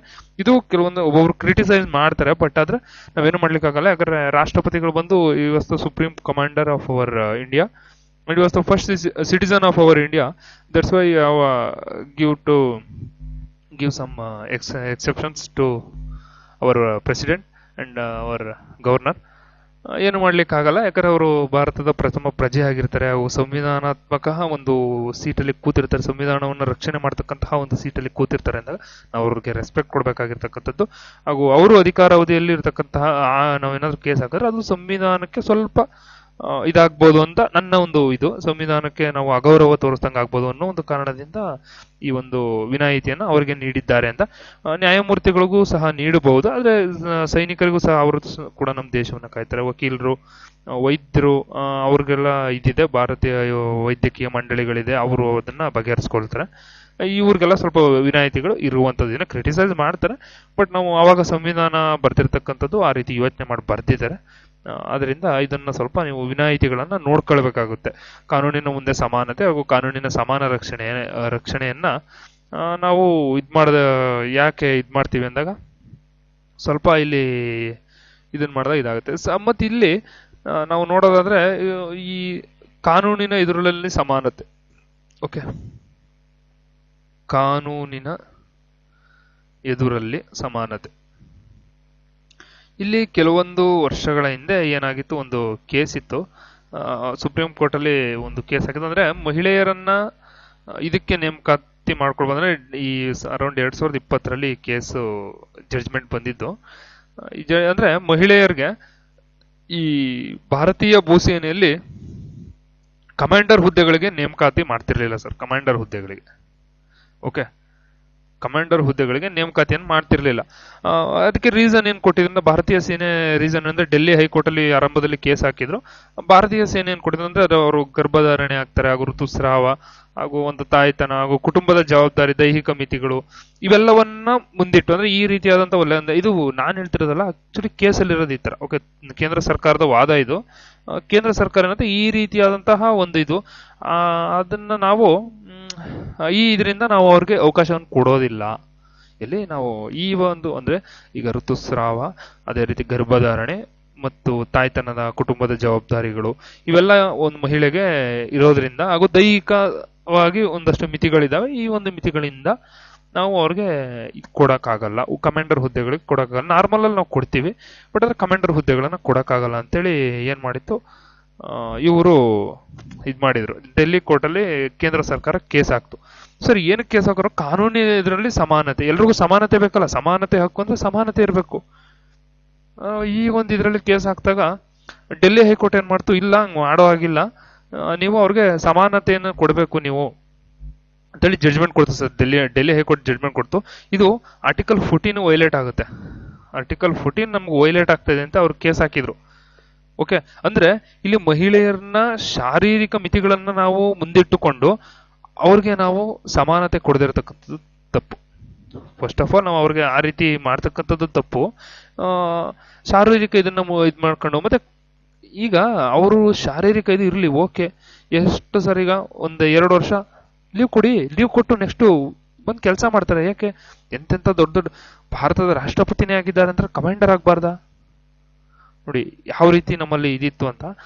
ಆವಾಗ ನಮ್ಮ ಚಂದ್ರಚೂಡ್ ಅವರ ನ್ಯಾಯಮೂರ್ತಿ ಆಗಿದ್ರು. ಅವಾಗ ಒಂದಷ್ಟು ತೀರ್ಪನ್ನು ನೀಡಿದ್ರು. ಇಲ್ಲ, ಅವರು ಕೂಡ ಡೆಲ್ಲಿ ಹೈಕೋರ್ಟ್ ಏನ್ ಹೇಳ್ತು ಅದನ್ನ ಎತ್ತಿಡಿದ್ರು, ಸುಪ್ರೀಂ ಕೋರ್ಟ್ ಕೇಸನ್ನು ಎತ್ತಿಡಿದ್ರು. ಅವ್ರು ಏನಂತ ಹೇಳ್ತಾರೆ ಅಂದ್ರೆ, ಇಲ್ಲ ಇದನ್ನ ಈ ರೀತಿ ಮಾಡೋ ಹಾಗಿಲ್ಲ, ಅವ್ರಿಗೆ ಪುರುಷರಂತೆ ಅವರು ಸಹ ಕೇವಲ ಬಯೋಲಜಿಕಲಿ ಚೇಂಜ್ ಅಷ್ಟೇನೆ. ಅದು ಬಿಟ್ರೆ ವಿಲ್ಲಲ್ಲಿ ಚೇಂಜ್ ಏನಿರುತ್ತೆ? ಕರೆಕ್ಟಾ? ವಿಲ್ಲಲ್ಲಿ ಚೇಂಜ್ ಏನಿರುತ್ತೆ? ವಿಲ್ಲಲ್ಲಿ ಚೇಂಜ್ ಏನೂ ಇರಲ್ಲ. ಓಕೆ, ನಮ್ಗಿರ್ತಕ್ಕಂಥದ್ದು ಒಂದೇ ಚೈತನ್ಯ, ಅವ್ರಿಗಿರ್ತಕ್ಕಂಥದ್ದು ಅದೇ ಚೈತನ್ಯ. ನಮ್ಮ ತರ ಅವ್ರೂ ಕೆಲಸ ಮಾಡ್ಲಿಕ್ಕೆ ರೆಡಿ ಇದ್ದಾರೆ ಅಂದ್ರೆ ಕೊಡ್ಬೇಕಲ್ಲ. ಅಂದ್ರೆ ಈ ಒಂದು ಇದನ್ನ ಇಟ್ಕೊಂಡು ಅವ್ರಿಗೆ ನಾವು ಡಿಸ್ಕ್ರಿಮಿನೇಟ್ ಮಾಡೋ ಹಾಗಿಲ್ಲ. ಕಮಾಂಡರ್ ಹುದ್ದೆಗಳಿಗೆ ನೀವು ಕೊಡೋದಿಲ್ಲ ಅಂದ್ರೆ ಏನ್ ಅರ್ಥ? ಯಾಕೆ ಕೊಡೋದಿಲ್ಲ? ಕರೆಕ್ಟಾ? ಈಗ ಎಲ್ಲೋ ಒಂದ್ ಕಡೆ ಏನೋ ಒಂದು ಕೆಲಸ ಮಾಡಿ, ಕೆಲವೊಂದು ಕೆಲಸಗಳನ್ನ ಮಹಿಳೆಯರಿಗಾಗಿ ಮೀಸಲಿಟ್ಟಿರ್ತಾರೆ, ಕೆಲವೊಂದು ಕೆಲಸಗಳನ್ನ ಪುರುಷರಿಗಾಗಿ ಮೀಸಲಿಟ್ಟಿರ್ತಾರೆ. ಓಕೆ, ಇಡ್ಲಿ ಸರ್, ಬೇಡ ಅಂತಲ್ಲ. ನಾವು ಕೊಡೋದೇ ಇಲ್ಲ ಅಂದ್ರೆ ಅದಕ್ಕೆ ಒಂದು ಪರ್ಫೆಕ್ಟ್ ರೀಸನ್ ಅನ್ನ ಕೊಡಿ ನೀವು. ಕರೆಕ್ಟಾ? ಒಂದು ಪರ್ಫೆಕ್ಟ್ ರೀಸನ್ ಕೊಡಿ. ಇವತ್ತು ಅಂತಾರಾಷ್ಟ್ರೀಯ ಮಟ್ಟದಲ್ಲಿ ಮಹಿಳೆಯರು ಎಂತೆಂಥ ಸಾಧನೆಯನ್ನು ಮಾಡಿದ್ದಾರೆ. ಇವತ್ತು ಮಹಿಳಾ ದಿನಾಚರಣೆ, ಎಂತೆಂಥ ಸಾಧನೆಯನ್ನು ಮಾಡಿದ್ದಾರೆ ಇವತ್ತು. ಅಂತ ಒಂದು ಮಹಿಳೆಯರಿಗೆ ನೀವು ಸ್ಥಾನಮಾನವನ್ನು ಕೊಡೋದಿಲ್ಲ ಅಂದ್ರೆ ಏನರ್ಥ? ಆದ್ರೆ ಡೆಲ್ಲಿ ಹೈಕೋರ್ಟ್ ಕೂಡ ಇಲ್ಲ ಸ್ಥಾನಮಾನ ಕೊಡಬೇಕು ಅಂತ ಹೇಳ್ತು. ಸುಪ್ರೀಂ ಕೋರ್ಟ್ ಕೂಡ ಸ್ಥಾನಮಾನ ಕೊಡಬೇಕು ಅಂತೇಳಿ ಇವಾಗ ಪ್ರೆಸೆಂಟ್ ಇಲ್ಲಿ ಏನಾಗಿದೆ ಅಂದ್ರೆ, ಕೊಡ್ಬೇಕಿಲ್ಲ ಅವ್ರಿಗೆ, ನಾವು ಇದನ್ನ ಕೊಡಬೇಕು, ಸ್ಥಾನಮಾನವನ್ನು ಮಹಿಳೆಯರಿಗೂ ನೀಡಬೇಕು ಅಂತೇಳಿ ಈ ಒಂದು ಕೇಸಲ್ಲಿ ಪ್ರೂವ್ ಆಗುತ್ತೆ. ಅದು ನೆಕ್ಸ್ಟ್ ಇದಾಗುತ್ತೆ ಸರ್. ನೆಕ್ಸ್ಟ್ ಇದಿಷ್ಟು ಕಾನೂನಿನ ಎದುರಲ್ಲ ಸಂಬಂಧ. ಇಲ್ಲಿ ಆರ್ಟಿಕಲ್ 14 ವೈಲೇಟ್ ಆಗ್ತಿದೆ ಅನ್ನೋದಕ್ಕೆ ನಿಮ್ಗೆ ಅದೊಂದು ಕೇಸನ್ನು ನಾನು ಪ್ರಸ್ತಾಪ ಮಾಡಿದೆ ಅಷ್ಟೇ. ಇಲ್ಲಿ ನೆಕ್ಸ್ಟ್ 15ನೇ ವಿಧಿಗೆ ಹೋಗೋದ್ರೆ ಇಲ್ಲಿ ತಾರತಮ್ಯದ ನಿಷೇಧ. ಮತ್ತೆ ಅದು ತಾರತಮ್ಯನೂ ಕೂಡ ನಾವು ಇದು ಮಾಡ್ದಂಗೆ ಗಂಡು ಹೆಣ್ಣು ಅನ್ನೋ ಒಂದು ಕಾರಣಕ್ಕೆ ನಾವು ಕಮಾಂಡರ್ ಪೋಸ್ಟ್ಗಳನ್ನು ಕೊಡೋದಿಲ್ಲ ಅನ್ನೋದು ಅಷ್ಟು ಸರಿಯಲ್ಲ ಅಂತ ನನಗೂ ಕೂಡ ಅನಿಸಿದೆ. ಆದ್ದರಿಂದ ನೆಕ್ಸ್ಟ್ 15ನೇ ವಿಧಿಯನ್ನು ನಾವು ನೋಡೋದಾದ್ರೆ ಇಲ್ಲಿ ಪ್ರಮುಖವಾಗಿ ನೋಡಿ, ಧರ್ಮ, ಜನಾಂಗ, ಜಾತಿ, ಲಿಂಗ, ಹುಟ್ಟಿದ ಸ್ಥಳದ ಆಧಾರದ ಮೇಲೆ ರಾಜ್ಯವು ತಾರತಮ್ಯ ಮಾಡೋ ಹಾಗಿಲ್ಲ. ಧರ್ಮ, ಜನಾಂಗ, ಜಾತಿ, ಲಿಂಗ, ಹುಟ್ಟಿದ ಸ್ಥಳದ ಆಧಾರದ ಮೇಲೆ ರಾಜ್ಯ ಒಬ್ಬ ವ್ಯಕ್ತಿಯನ್ನ ತಾರತಮ್ಯ ಮಾಡೋ ಹಾಗಿಲ್ಲ. ನೋಡಿ, ತಿಳಿದಿರಲಿ, ಏನು ಸಾಮಾಜಿಕ ಮತ್ತು ಶೈಕ್ಷಣಿಕವಾಗಿ ಹಿಂದುಳಿದಂಥವ್ರಿಗೆ SC ST ವರ್ಗಗಳ ಏಳಿಗೆಗಾಗಿ ರಾಜ್ಯವು ವಿಶೇಷ ನೇಮಕ ಮಾಡಿದಲ್ಲಿ ಶೆಡ್ಯೂಲ್ ಕ್ಯಾಸ್ಟ್ ಮತ್ತು ಶೆಡ್ಯೂಲ್ ಟ್ರೈಬ್ಸ್ ಇವರಿಗೆ ನಾವು ವಿಶೇಷವಾದಂತಹ ಕಾನೂನುಗಳನ್ನ ರಾಜ್ಯ ಮಾಡಬಹುದು. ಇಲ್ಲೂ ಕೂಡ 15(2) ವಿಧಿ ಬರುತ್ತೆ. ಇಲ್ಲಿ 15(2) ವಿಧಿ ಇಲ್ಲಿ ಧರ್ಮ, ಜನಾಂಗ, ಜಾತಿ, ಲಿಂಗ ಹಾಗೂ ವಾಸಸ್ಥಳದ ಆಧಾರದ ಮೇಲೆ ಇದು ಮಾಡುವಾಗಿಲ್ಲ. ಅದೇ ರೀತಿ ಕೆಲವೊಂದು ಇಲ್ಲಿ 15(2) ಅಲ್ಲಿ ಏನ್ ಹೇಳ್ತಾರೆ, ಅಂಗಡಿ,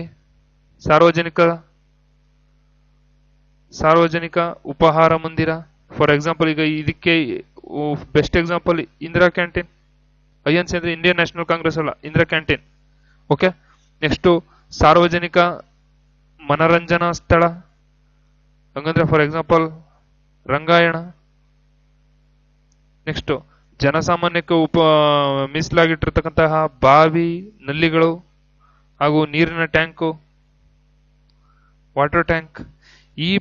ಮತ್ತೆ ರಸ್ತೆಗಳನ್ನು ಉಪಯೋಗಿಸ್ಲಿಕ್ಕೆ ಪಬ್ಲಿಕ್ ಟಾಯ್ಲೆಟ್ಸ್, ಇವಕ್ಕೂ ಕೂಡ ನಾವು ಇದು ಮಾಡೋ ಹೋಗಿಲ್ಲ. ಹಾಗೂ ಇಲ್ಲಿ ಈ 15(2) ಅಲ್ಲಿ ಏನ್ ಹೇಳಿದಾರೆ ಅಂದ್ರೆ, ಮಹಿಳೆ ಮತ್ತು ಮಕ್ಕಳಿಗಾಗಿ ರಾಜ್ಯವು ಕಾನೂನನ್ನ, ಯಾವುದೇ ನಿಯಮಗಳನ್ನ ಜಾರಿಗೆ ತರಲಿಕ್ಕೆ ಈ ಒಂದು 15(2) ಅಲ್ಲಿ ಇದು ಮಾಡ. ಅಂದ್ರೆ ನೋಡಿ, ನೀವು ಧರ್ಮ, ಜನಾಂಗ, ಜಾತಿ, ಲಿಂಗ ಮತ್ತು ವಾಸಸ್ಥಳದ ಆಧಾರದ ಮೇಲೆ ಒಬ್ಬ ವ್ಯಕ್ತಿಯನ್ನ ನೀವು ಏನ್ ಮಾಡ ತಾರತಮ್ಯ ಮಾಡುವಾಗಿಲ್ಲ. ಅಂದ್ರೆ ಅಂಗಡಿ ಇರುತ್ತೆ, ಅದೊಂದು ಜಿಲ್ಲಾ ಹಾಪ್ ಕಾಮ್ಸ್, ನೀನು ಈ ಜಾತಿಯವನ್ ಬರ್ಬಿಡ ಹೋಗೋ ಅನ್ನೋ ಆಗಿಲ್ಲ. ಯಾಕಂದ್ರೆ it's a part of our government. ಸಾರ್ವಜನಿಕ ಉಪಹಾರ ಮಾಡಿರ್ತಕ್ಕಂಥ ವೆಲ್ಫೇರ್ ಸ್ಟೇಟ್ ಅನ್ನ ಕ್ರಿಯೇಟ್ ಮಾಡಿ ನಾವೊಂದು ಕಲ್ಯಾಣ ರಾಜ್ಯವನ್ನ ಮಾಡ್ಬೇಕಂತೇಳಿ ಮಾಡಿರ್ತೀವಿ. ಇಂದಿರಾ ಕ್ಯಾಂಟೀನ್ ಏನಕ್ಕೆ ಬಡವರು ಇವರು ಎಲ್ಲರೂ ನಿಂತ್ಕೊಂಡು ಊಟ ಮಾಡ್ತಾರಲ್ಲಿ. ಇಂದಿರಾ ಕ್ಯಾಂಟೀನ್ ನೀವು ಹೋದಾಗ 5 ರೂಪಾಯಿ ಕೊಟ್ರೆ ನೀನ್ ಯಾವ ಜಾತಿಯವನು ಅಂತ ಕೇಳಲ್ಲ ಸರ್. ನಿಮ್ಗೆ 5 ರೂಪಾಯಿ ತಗೊಂಡು ನಿಮ್ಗೆ ಊಟ ಕೊಡ್ತಾರೆ. ದಟ್ಸ್ ವೈ ನಾವು ಇಂದಿರಾ ಕ್ಯಾಂಟೀನ್ ನೀವು ಅನ್ಕೋಬಹುದು ಸಿದ್ದರಾಮಯ್ಯ ಅವರು ಇಂದಿರಾ ಕ್ಯಾಂಟೀನ್ 5 ರೂಪಾಯಿ ಅವ್ರ ಸರ್ಕಾರ ಅಧಿಕಾರಕ್ಕೆ ಬರ್ಲಿ ಅಂತ ಮಾಡಿದ್ರು. ಬೇರೆ ತರ ಥಿಂಕ್ ಮಾಡಿ ಇಂದಿರಾ ಕ್ಯಾಂಟೀನ್ ಏನಕ್ಕೆ ಮಾಡಿದ್ರು? ಇಂದಿರಾ ಕ್ಯಾಂಟೀನ್ ಮಾಡಿದ್ರು ಅಂದ್ರೆ ಅಲ್ಲಿಗೆ ಬರ್ತಕ್ಕಂತಹ ಈಗ ನಾನು ಹೋಗ್ಲಿ ಇನ್ನೊಬ್ಬ ಹೋಗ್ಲಿ ಆಯ್ತಾ, ನನ್ನಾಗೆ 10 ಜನ ಬಂದಿರ್ತಾರೆ. 10 ಜನನು ನಮ್ಮ ಜಾತಿಯವರೇ ಬಂದಿರಲ್ಲ, 10 ಜನನು ನಮ್ಮ ಧರ್ಮದವರೇ ಬಂದಿರಲ್ಲ, ಎಲ್ಲಾ ಧರ್ಮದವರು ಬಂದಿರ್ತಾರೆ. ಅದೊಂದು ಸಾರ್ವಜನಿಕ ಉಪಹಾರ ಮಂದಿರ. ಆ ಸಾರ್ವಜನಿಕ ಉಪಹಾರ ಮಂದಿರಕ್ಕೆ ನಾವು ಹೋದಾಗ ನೀನ್ ಯಾವ ಜಾತಿಯವನು ಅಂತ ಕೇಳ್ಬಿಟ್ಟಲ್ಲಿ ಊಟ ಕೊಡಲ್ಲ. ಓಕೆ, ದುಡ್ಡು ಇಸ್ಕೋತಾರೆ, ಊಟ ಕೊಡ್ತಾರೆ. ನೋಡಿ, ಕಾನ್ಸೆಪ್ಟ್ ಅನ್ನ ಈ ರೀತಿ ಅರ್ಥ ಮಾಡ್ಕೊಳ್ಳೋದು ಕಲೀರಿ. ರಾಜಕೀಯವಾಗಿ ಯೋಚನೆ ಮಾಡಿದ್ರೆ ರಾಜಕೀಯವಾಗಿ ಉಳಿತೀರಾ. ರಾಜಕೀಯವಾಗಿ ಯಾವತ್ತೂ ಯೋಚನೆ ಮಾಡಬೇಡಿ. ಏನಕ್ಕಾಗಿ ಮಾಡಿದ್ರು ಇಂದಿರಾ ಕ್ಯಾಂಟೀನ್? ಏನಕ್ಕಾಗಿ ಮಾಡಿದ್ರು? ಬಡವರಿಗೆ ಕಲ್ಯಾಣ ರಾಜ್ಯ ನಿರ್ಮಾಣ ಆಗ್ಬೇಕು. ಹಸುವಿನಿಂದ ಯಾರು ಮಲಗಬಾರದು. ಅವ್ರು ಹೇಳಿರೋದು ಅದು, ಹಸುವಿನಿಂದ ಯಾರು ಮಲಗಬಾರದು. 3 ಹೊತ್ತು ಸರ್ 5 ರೂಪಾಯಿ ತಿಂಡಿ, 10 ರೂಪಾಯಿ ಊಟ, 25 ರೂಪಾಯಿ 3 ಹೊತ್ತು ಊಟ ಎಲ್ಲಿ ಸಿಗುತ್ತೆ ನಿಮ್ಗೆ ಇವತ್ತು? ಒಂದು ಕಲ್ಯಾಣ ರಾಜ್ಯವನ್ನ ನಿರ್ಮಾಣ ಮಾಡ್ಬೇಕಂದ್ರೆ ಇವೆಲ್ಲ ಸಣ್ಣ ನಾವು ಇದಕ್ಕೆ ಪ್ರೋತ್ಸಾಹ ನೀಡಬೇಕು. ಅದು ಯಾವುದೇ ಗೌರ್ಮೆಂಟ್ ತಂದಿರಲಿ, 3 government, BJP, JDS, Congress, anything any political party, have to support that. Okay, ಅದೇ ರೀತಿ ರಂಗಾಯಣ ಏನಕ್ಕೆ ಸರ್? ಸಾರ್ವಜನಿಕ ಮನೋರಂಜನಾ ಸ್ಥಳ ಏನಕ್ಕೆ ಅದು? ನೋಡಿ, ಎಲ್ಲರೂ ಫಿಲಂ ಥಿಯೇಟರ್ ಹೋಗಿ ಫಿಲಂ ನೋಡೋಕ್ಕಾಗಲ್ಲ. ಈಗ ಕೆಲವೊಬ್ರು ಹಳೆ ಕಾಲದವ್ರು ಇರ್ತಾರೆ, ಅವರು ರಂಗಾಯಣಕ್ಕೂ ಅವ್ರಿಗೆ ನಾಟಕಗಳು ಇಷ್ಟ ಇರ್ತವೆ. ನೀವು ಈ ಊರುಗಳಲ್ಲಿ ನೀವು ನೋಡಿ, ನಾಟಕ ಟೆಂಟ್ ಹಾಕೋದ್ರಿಂದ ಮುಂದೆ ಎಲ್ಲ ಒಂದ್ ಕ್ಯಾಸ್ಟ್, ಹಿಂದೆ ಅವರಿಂದ ಇನ್ನೊಂದ್ ಕ್ಯಾಸ್ಟ್ ನಿಂತ್ಕೊಂಡು ನೋಡ್ತಾರೆ. ಏನಕ್ಕೆ? ತಾರತಮ್ಯ ಇನ್ನೂ ಇದೆ. ಯಾಕಂದ್ರೆ ಅದೊಂದು ಖಾಸಗಿ ಕಾರ್ಯಕ್ರಮ. ಇದು ಸಾರ್ವಜನಿಕ ಮನೋರಂಜನಾ ಸ್ಥಳ, ಇಟ್ಸ್ ಅ ಗೌರ್ಮೆಂಟ್. ನೀವು ಅಲ್ಲಿ ನಿಮ್ಗೆ 100 ರೂಪಾಯಿ ಕೊಟ್ಟರೆ ಟಿಕೆಟ್ ಕೊಡ್ತಾರೆ. ನಿಮ್ ಪಕ್ಕ ಯಾವ ಧರ್ಮದವನು ಅಂತ ಗೊತ್ತಿಲ್ಲ, ನಿಮ್ ಪಕ್ಕ ಯಾವ ಧರ್ಮದವನು ಅಂತ ಗೊತ್ತಿಲ್ಲ. ಒಟ್ಟಾರೆ ಎಲ್ಲರೂ ಸೇರಿರ್ತೀವಿ, ಅಲ್ಲೇನ್ ಮಾಡ್ತೀವಿ, ನೋಡ್ಬಿಟ್ಟು ಎಂಜಾಯ್ ಮಾಡ್ಕೊಂಡು ಬರ್ತೀವಿ. ಇವೆಲ್ಲ ಸಾಮಾನ್ಯ. ಮತ್ತೆ ಒಂದ್ ಬಾವಿ ಇರುತ್ತೆ, ಎಲ್ಲೋ ನೀರ್ ತಗೋಬಹುದು, ಒಂದಲ್ಲಿ ನೀರ್ ತಗೋಬಹುದು, ನೀರಿನ ಟ್ಯಾಂಕ್ ನಮ್ ಕಣ್ಣಾರ್ ನಾವು ನೋಡಿದೆ. ಅವ್ನು ಹಿಡ್ಕೊಂಡಾದ್ಮೇಲೆ ನೀವು ಹಿಡ್ಕೋಬೇಕು. ಹಳ್ಳಿ ಸರ್ ಇವತ್ತಿಗೂ ಇದೆ ಸರ್ ಈ ತರ. ಇದನ್ನ ನಾವು ಹೋಗಲಾಡಿಸ್ಬೇಕು. ಅವತ್ತು ನನ್ಗೊಂದು ಇಲ್ಲಿ ಒಬ್ಬ ಸುಪ್ರಸಿದ್ಧ ಕವಿ ಹೇಳಿರ್ತಕ್ಕಂಥ ಒಂದು ಮಾತು ನೆನಪಾಗುತ್ತೆ. ಅಂದು ನೋಡಿ, ಒಂದು 50 ವರ್ಷಗಳ ಹಿಂದೆ, ಈಗೊಂದು 50 ವರ್ಷಗಳ ಹಿಂದೆ, 50 ವರ್ಷದ ಹಿಂದೆ ನಾನು ಹೇಳ್ತಿರೋದು, 50 ವರ್ಷಗಳ ಹಿಂದೆ ನೋಡೋರ ಕಣ್ಣಲ್ಲಿ ನಂಜಿರ್ಲಿಲ್ಲ. ಆದ್ರೆ ಇಂದು ಎದೆಯಲ್ಲಿ, ಸಾರಿ ಒಂದ್ ನಿಮಿಷ ಇರಿ, ಕರೆಕ್ಟಾಗಿ ಹೇಳ್ತೀನಿ ನನ್ನ.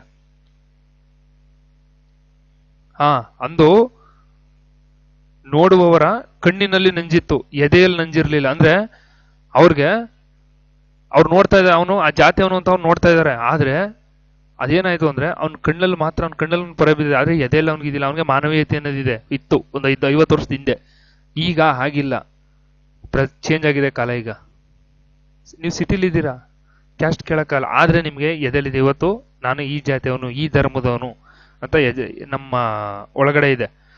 ಅಂದು ನೋಡುವವನ ಕಣ್ಣಲ್ಲಿ ನಂಜಿತ್ತು, ಅಂದ್ರೆ ಕಣ್ಣಲ್ಲಿ ಪೊರೆ ಇತ್ತು, ಎದೆಯಲ್ಲಿ ಇರ್ಲಿಲ್ಲ. ಇಂದು ನೋಡುವವನ ಕಣ್ಣಲ್ಲಿ ನಂಜಿಲ್ಲ.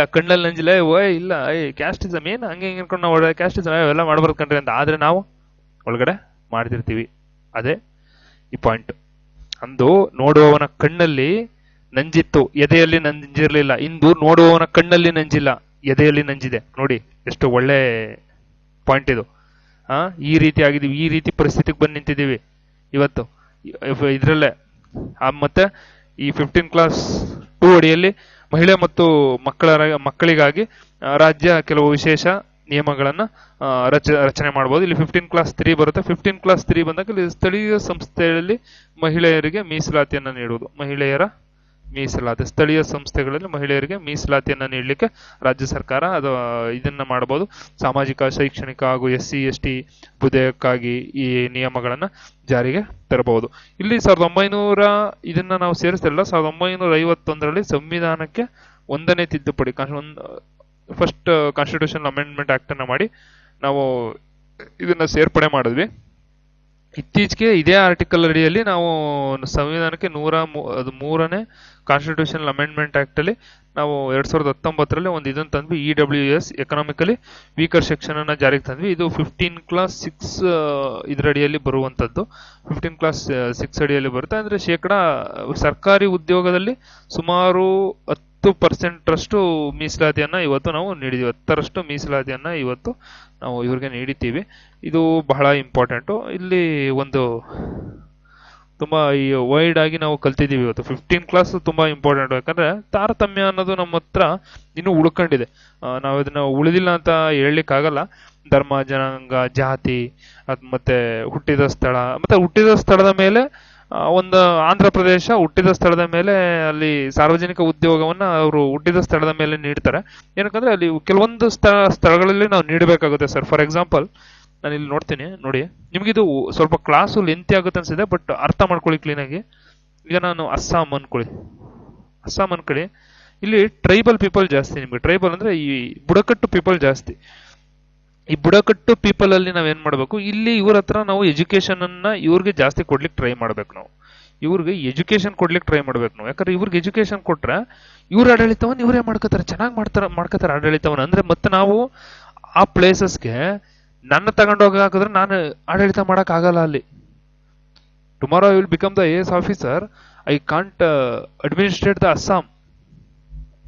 ಓಕೆ, ನಾನು ಅಲ್ಲಿಯ ಜನಗಳ ಒಂದು ವಿಲ್ಲನ್ನ ತಿಳ್ಕೋಬೇಕು ನಾನು.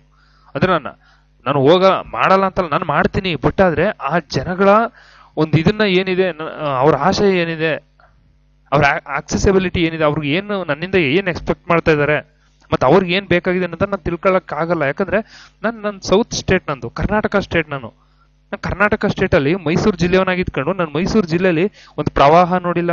ಒಂದು ಕಾಡಿದೆ, ನಮ್ಮ ಜಿಲ್ಲೆಯಲ್ಲಿ ಕಾಡಿದೆ ಬಿಡಿ, ಪ್ರವಾಹ ನೋಡಿಲ್ಲ. ಒಂದಷ್ಟು ಜಾಸ್ತಿ ಮಳೆ ನೋಡಿಲ್ಲ ನಾನು. ಅಂದ್ರೆ ಕಾಲಕ್ಕೆ ಕರೆಕ್ಟಾಗಿ ಮಳೆ ಆಗುತ್ತೆ. ಚಳಿಗಾಲ ಅಷ್ಟು ಚಳಿನೂ ನೋಡಿಲ್ಲ.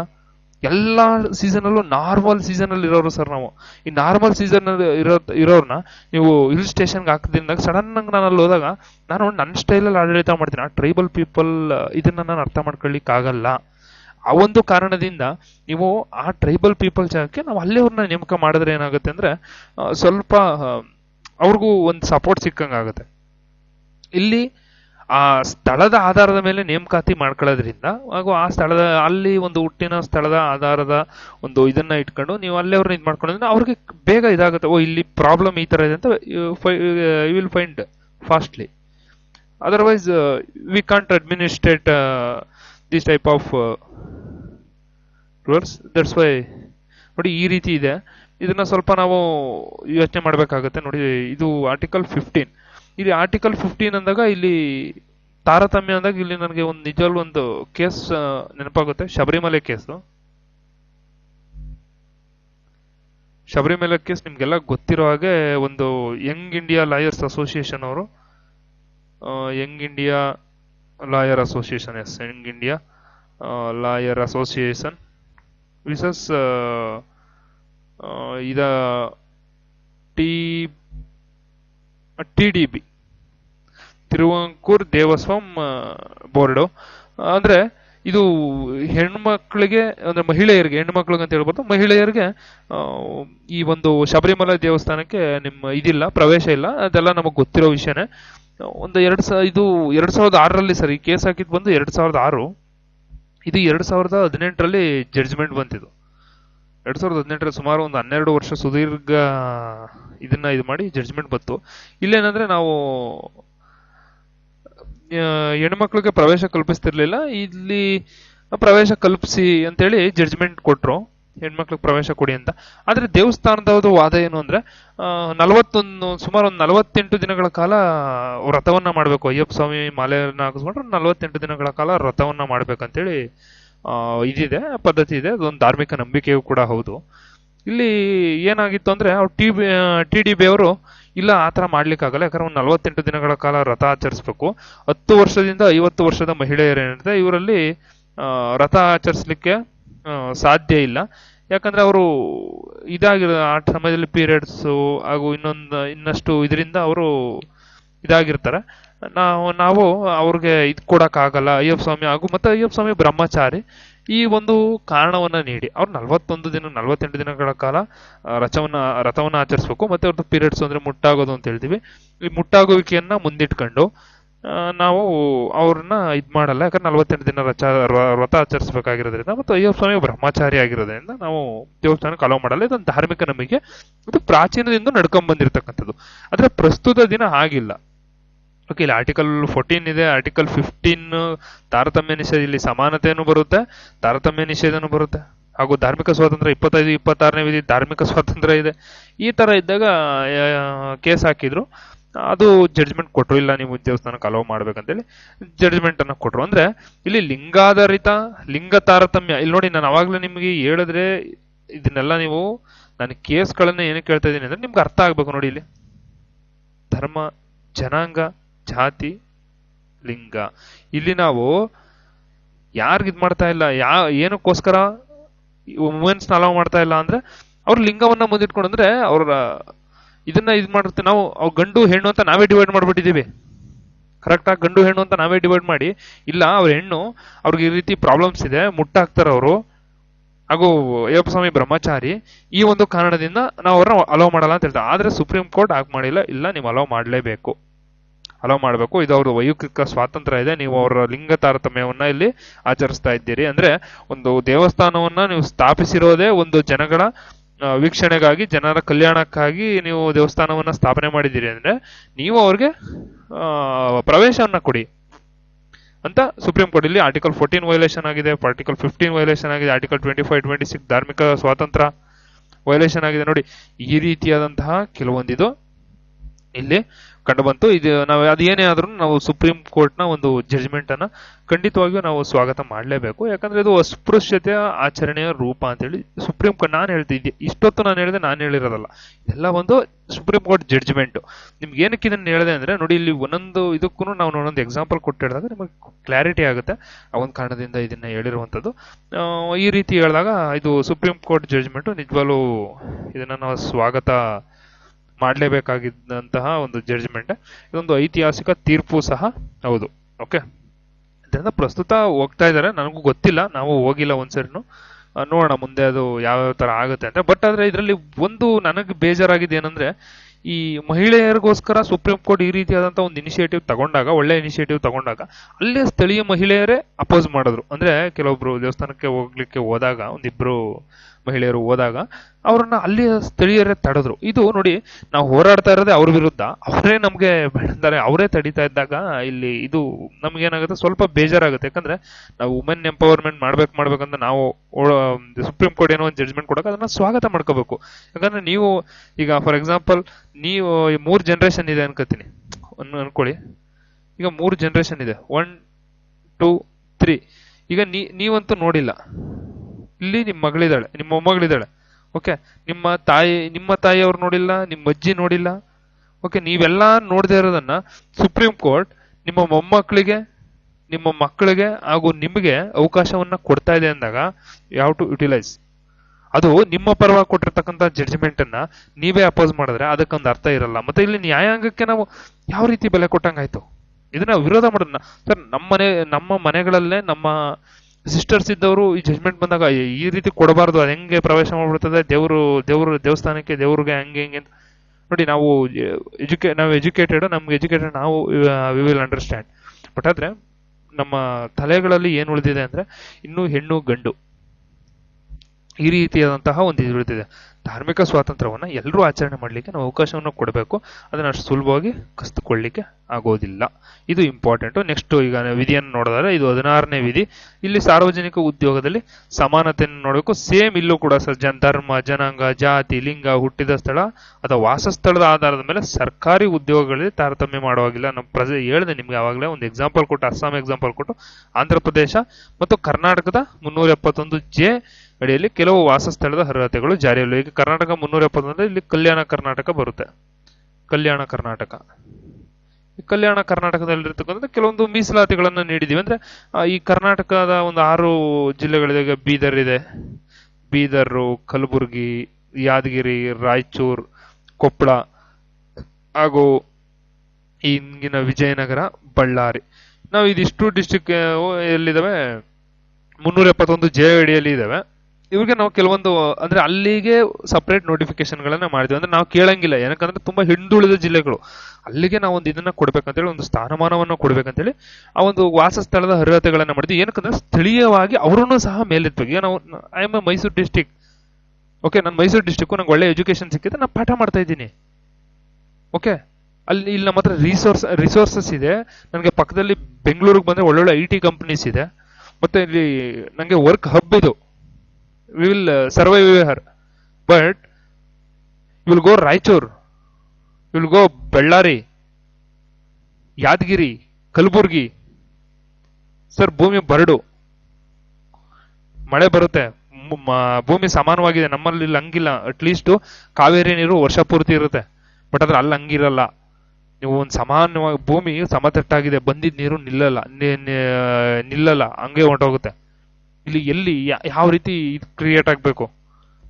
ಆದ್ದರಿಂದ ಅವರನ್ನು ಕೂಡ ಮೇಲೆತ್ತುವ ಒಂದು ಸಣ್ಣ ಪ್ರಯತ್ನವನ್ನ ಇಲ್ಲಿ ಮಾಡ್ತಾ ಇದ್ದಾರೆ. ಇಲ್ಲಿ ಕಲ್ಯಾಣ ಕರ್ನಾಟಕ ಅಂತೇಳಿ ನಾವು ಅದನ್ನ ಕರಿತೀವಿ. ಇಲ್ಲಿ ವಾಸಸ್ಥಳದ ಅದರ ಮೇಲೆ ಏನಂದ್ರೆ ಅವರನ್ನು ಸ್ವಲ್ಪ ನಾವು ಮೇಲೆತ್ತಿ ಇಲ್ಲಿ ಸಮಾನತೆಯನ್ನ ಮಾಡಬೇಕು. ಸಮಾನತೆಯನ್ನು ಅಂದ್ರೆ ಎಕನಾಮಿಕಲಿ ನಾವು ಅವ್ರನ್ನ ಸ್ವಲ್ಪ ಮೇಲೆತ್ತಕ್ಕಂತಹ ಒಂದು ಇದನ್ನ ನಾವು ಮಾಡ್ತಾ ಇದ್ದೀವಿ. ಇದು ಬಹಳ ಇಂಪಾರ್ಟೆಂಟ್. ಇಲ್ಲಿ ಕೆಲವೊಂದು ಇದಿದೆ ಸರ್, ಯಾಕಂದ್ರೆ ಈಗ ಅಪವಾದಗಳು ಎಲ್ಲಾ ಕಡೆ ಹೋದಾಗ ಕಾಮನ್ ಆಗಿ ಇದೇ ಇರುತ್ತೆ. ಇಲ್ಲಿ ಕೆಲವೊಂದು ಅಪವಾದಗಳನ್ನ ನಾನು ಒಂದಷ್ಟು ಪಾಯಿಂಟ್ ಮಾಡ್ಕೊಂಡಿದ್ದೀನಿ.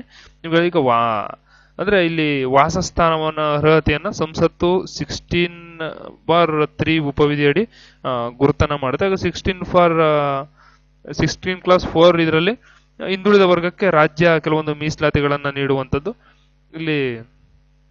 ಮತ್ತೆ ಇದೆಲ್ಲ ಇದರಲ್ಲೇ ಬರ್ತದೆ. 16/3, 2, 3 ಇವೆಲ್ಲ ಏನ್ ಹೇಳಿದೆ, ಇವೆಲ್ಲ ನಾರ್ಮಲ್. ಬಟ್ ಆದ್ರೆ ಇಷ್ಟ ನೆನ್ಪಿಟ್ಕೊಳ್ಳಿ, ಸಾಕಾಗುತ್ತೆ. ಇದು ನಮಗೆ, ನಾವು UPSC ಎಲ್ಲ ಮಾಡ್ತಿದ್ವಿ ಅಂದಾಗ ಸಬ್ ಕ್ಲಾಸ್ ಎಲ್ಲ ಓದಬೇಕಾಗುತ್ತೆ. ಯಾಕಂದ್ರೆ ಸಬ್ ಕ್ಲಾಸ್ ಎಲ್ಲ ಓದೋದು ತುಂಬಾ ಇಂಪಾರ್ಟೆಂಟ್, ಮತ್ತೆ ಸುಪ್ರೀಂ ಕೋರ್ಟ್ ಜಡ್ಜ್ಮೆಂಟ್ಸ್ ಗಳನ್ನ ಓದೋದು.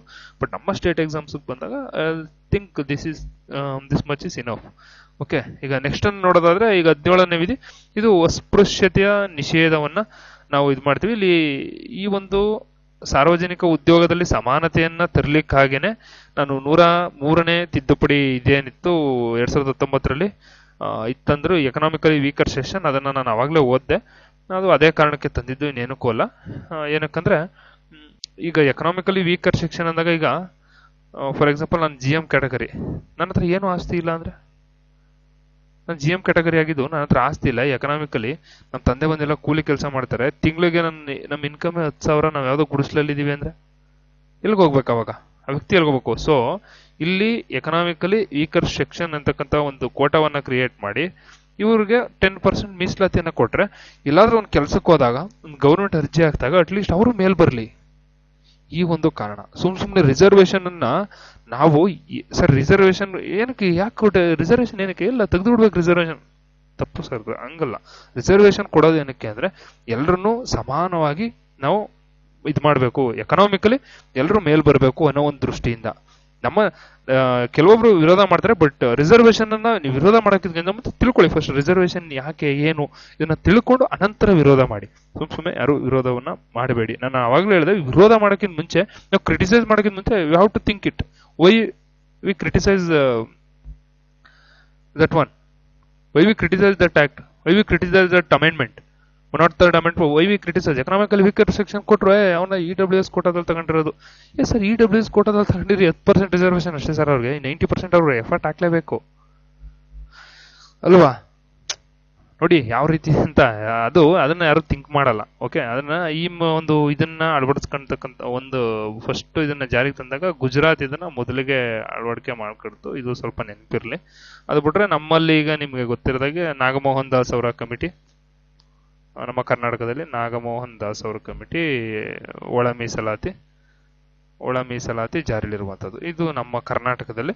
ಅದ್ರ ಬಗ್ಗೆ ನಿಮ್ಗೆಲ್ಲ ಆಲ್ರೆಡಿ ಮಾಹಿತಿ ಇದೆ. ನಾನು ಕೂಡ PDF ಗಳನ್ನು ಶೇರ್ ಮಾಡಿದ್ದೀನಿ. ಈಗ ಅದ್ರ ಬಗ್ಗೆ ನಾವು ಜಾಸ್ತಿ ಡಿಸ್ಕಷನ್ ಮಾಡೋದು ಬೇಡ, ಡೈರೆಕ್ಟ್ ಆಗಿ ಮುಂದಿನ ವಿಧಿಗಳಿಗೆ ನಾವು ಹೋಗೋಣ ಅಂತ ಹೇಳ್ತಾ, ಇಲ್ಲಿ ಅಸ್ಪೃಶ್ಯತೆ ನಿಷೇಧ 17ನೇ ವಿಧಿಯನ್ನು ಅಧ್ಯಯನ ಮಾಡೋಣ.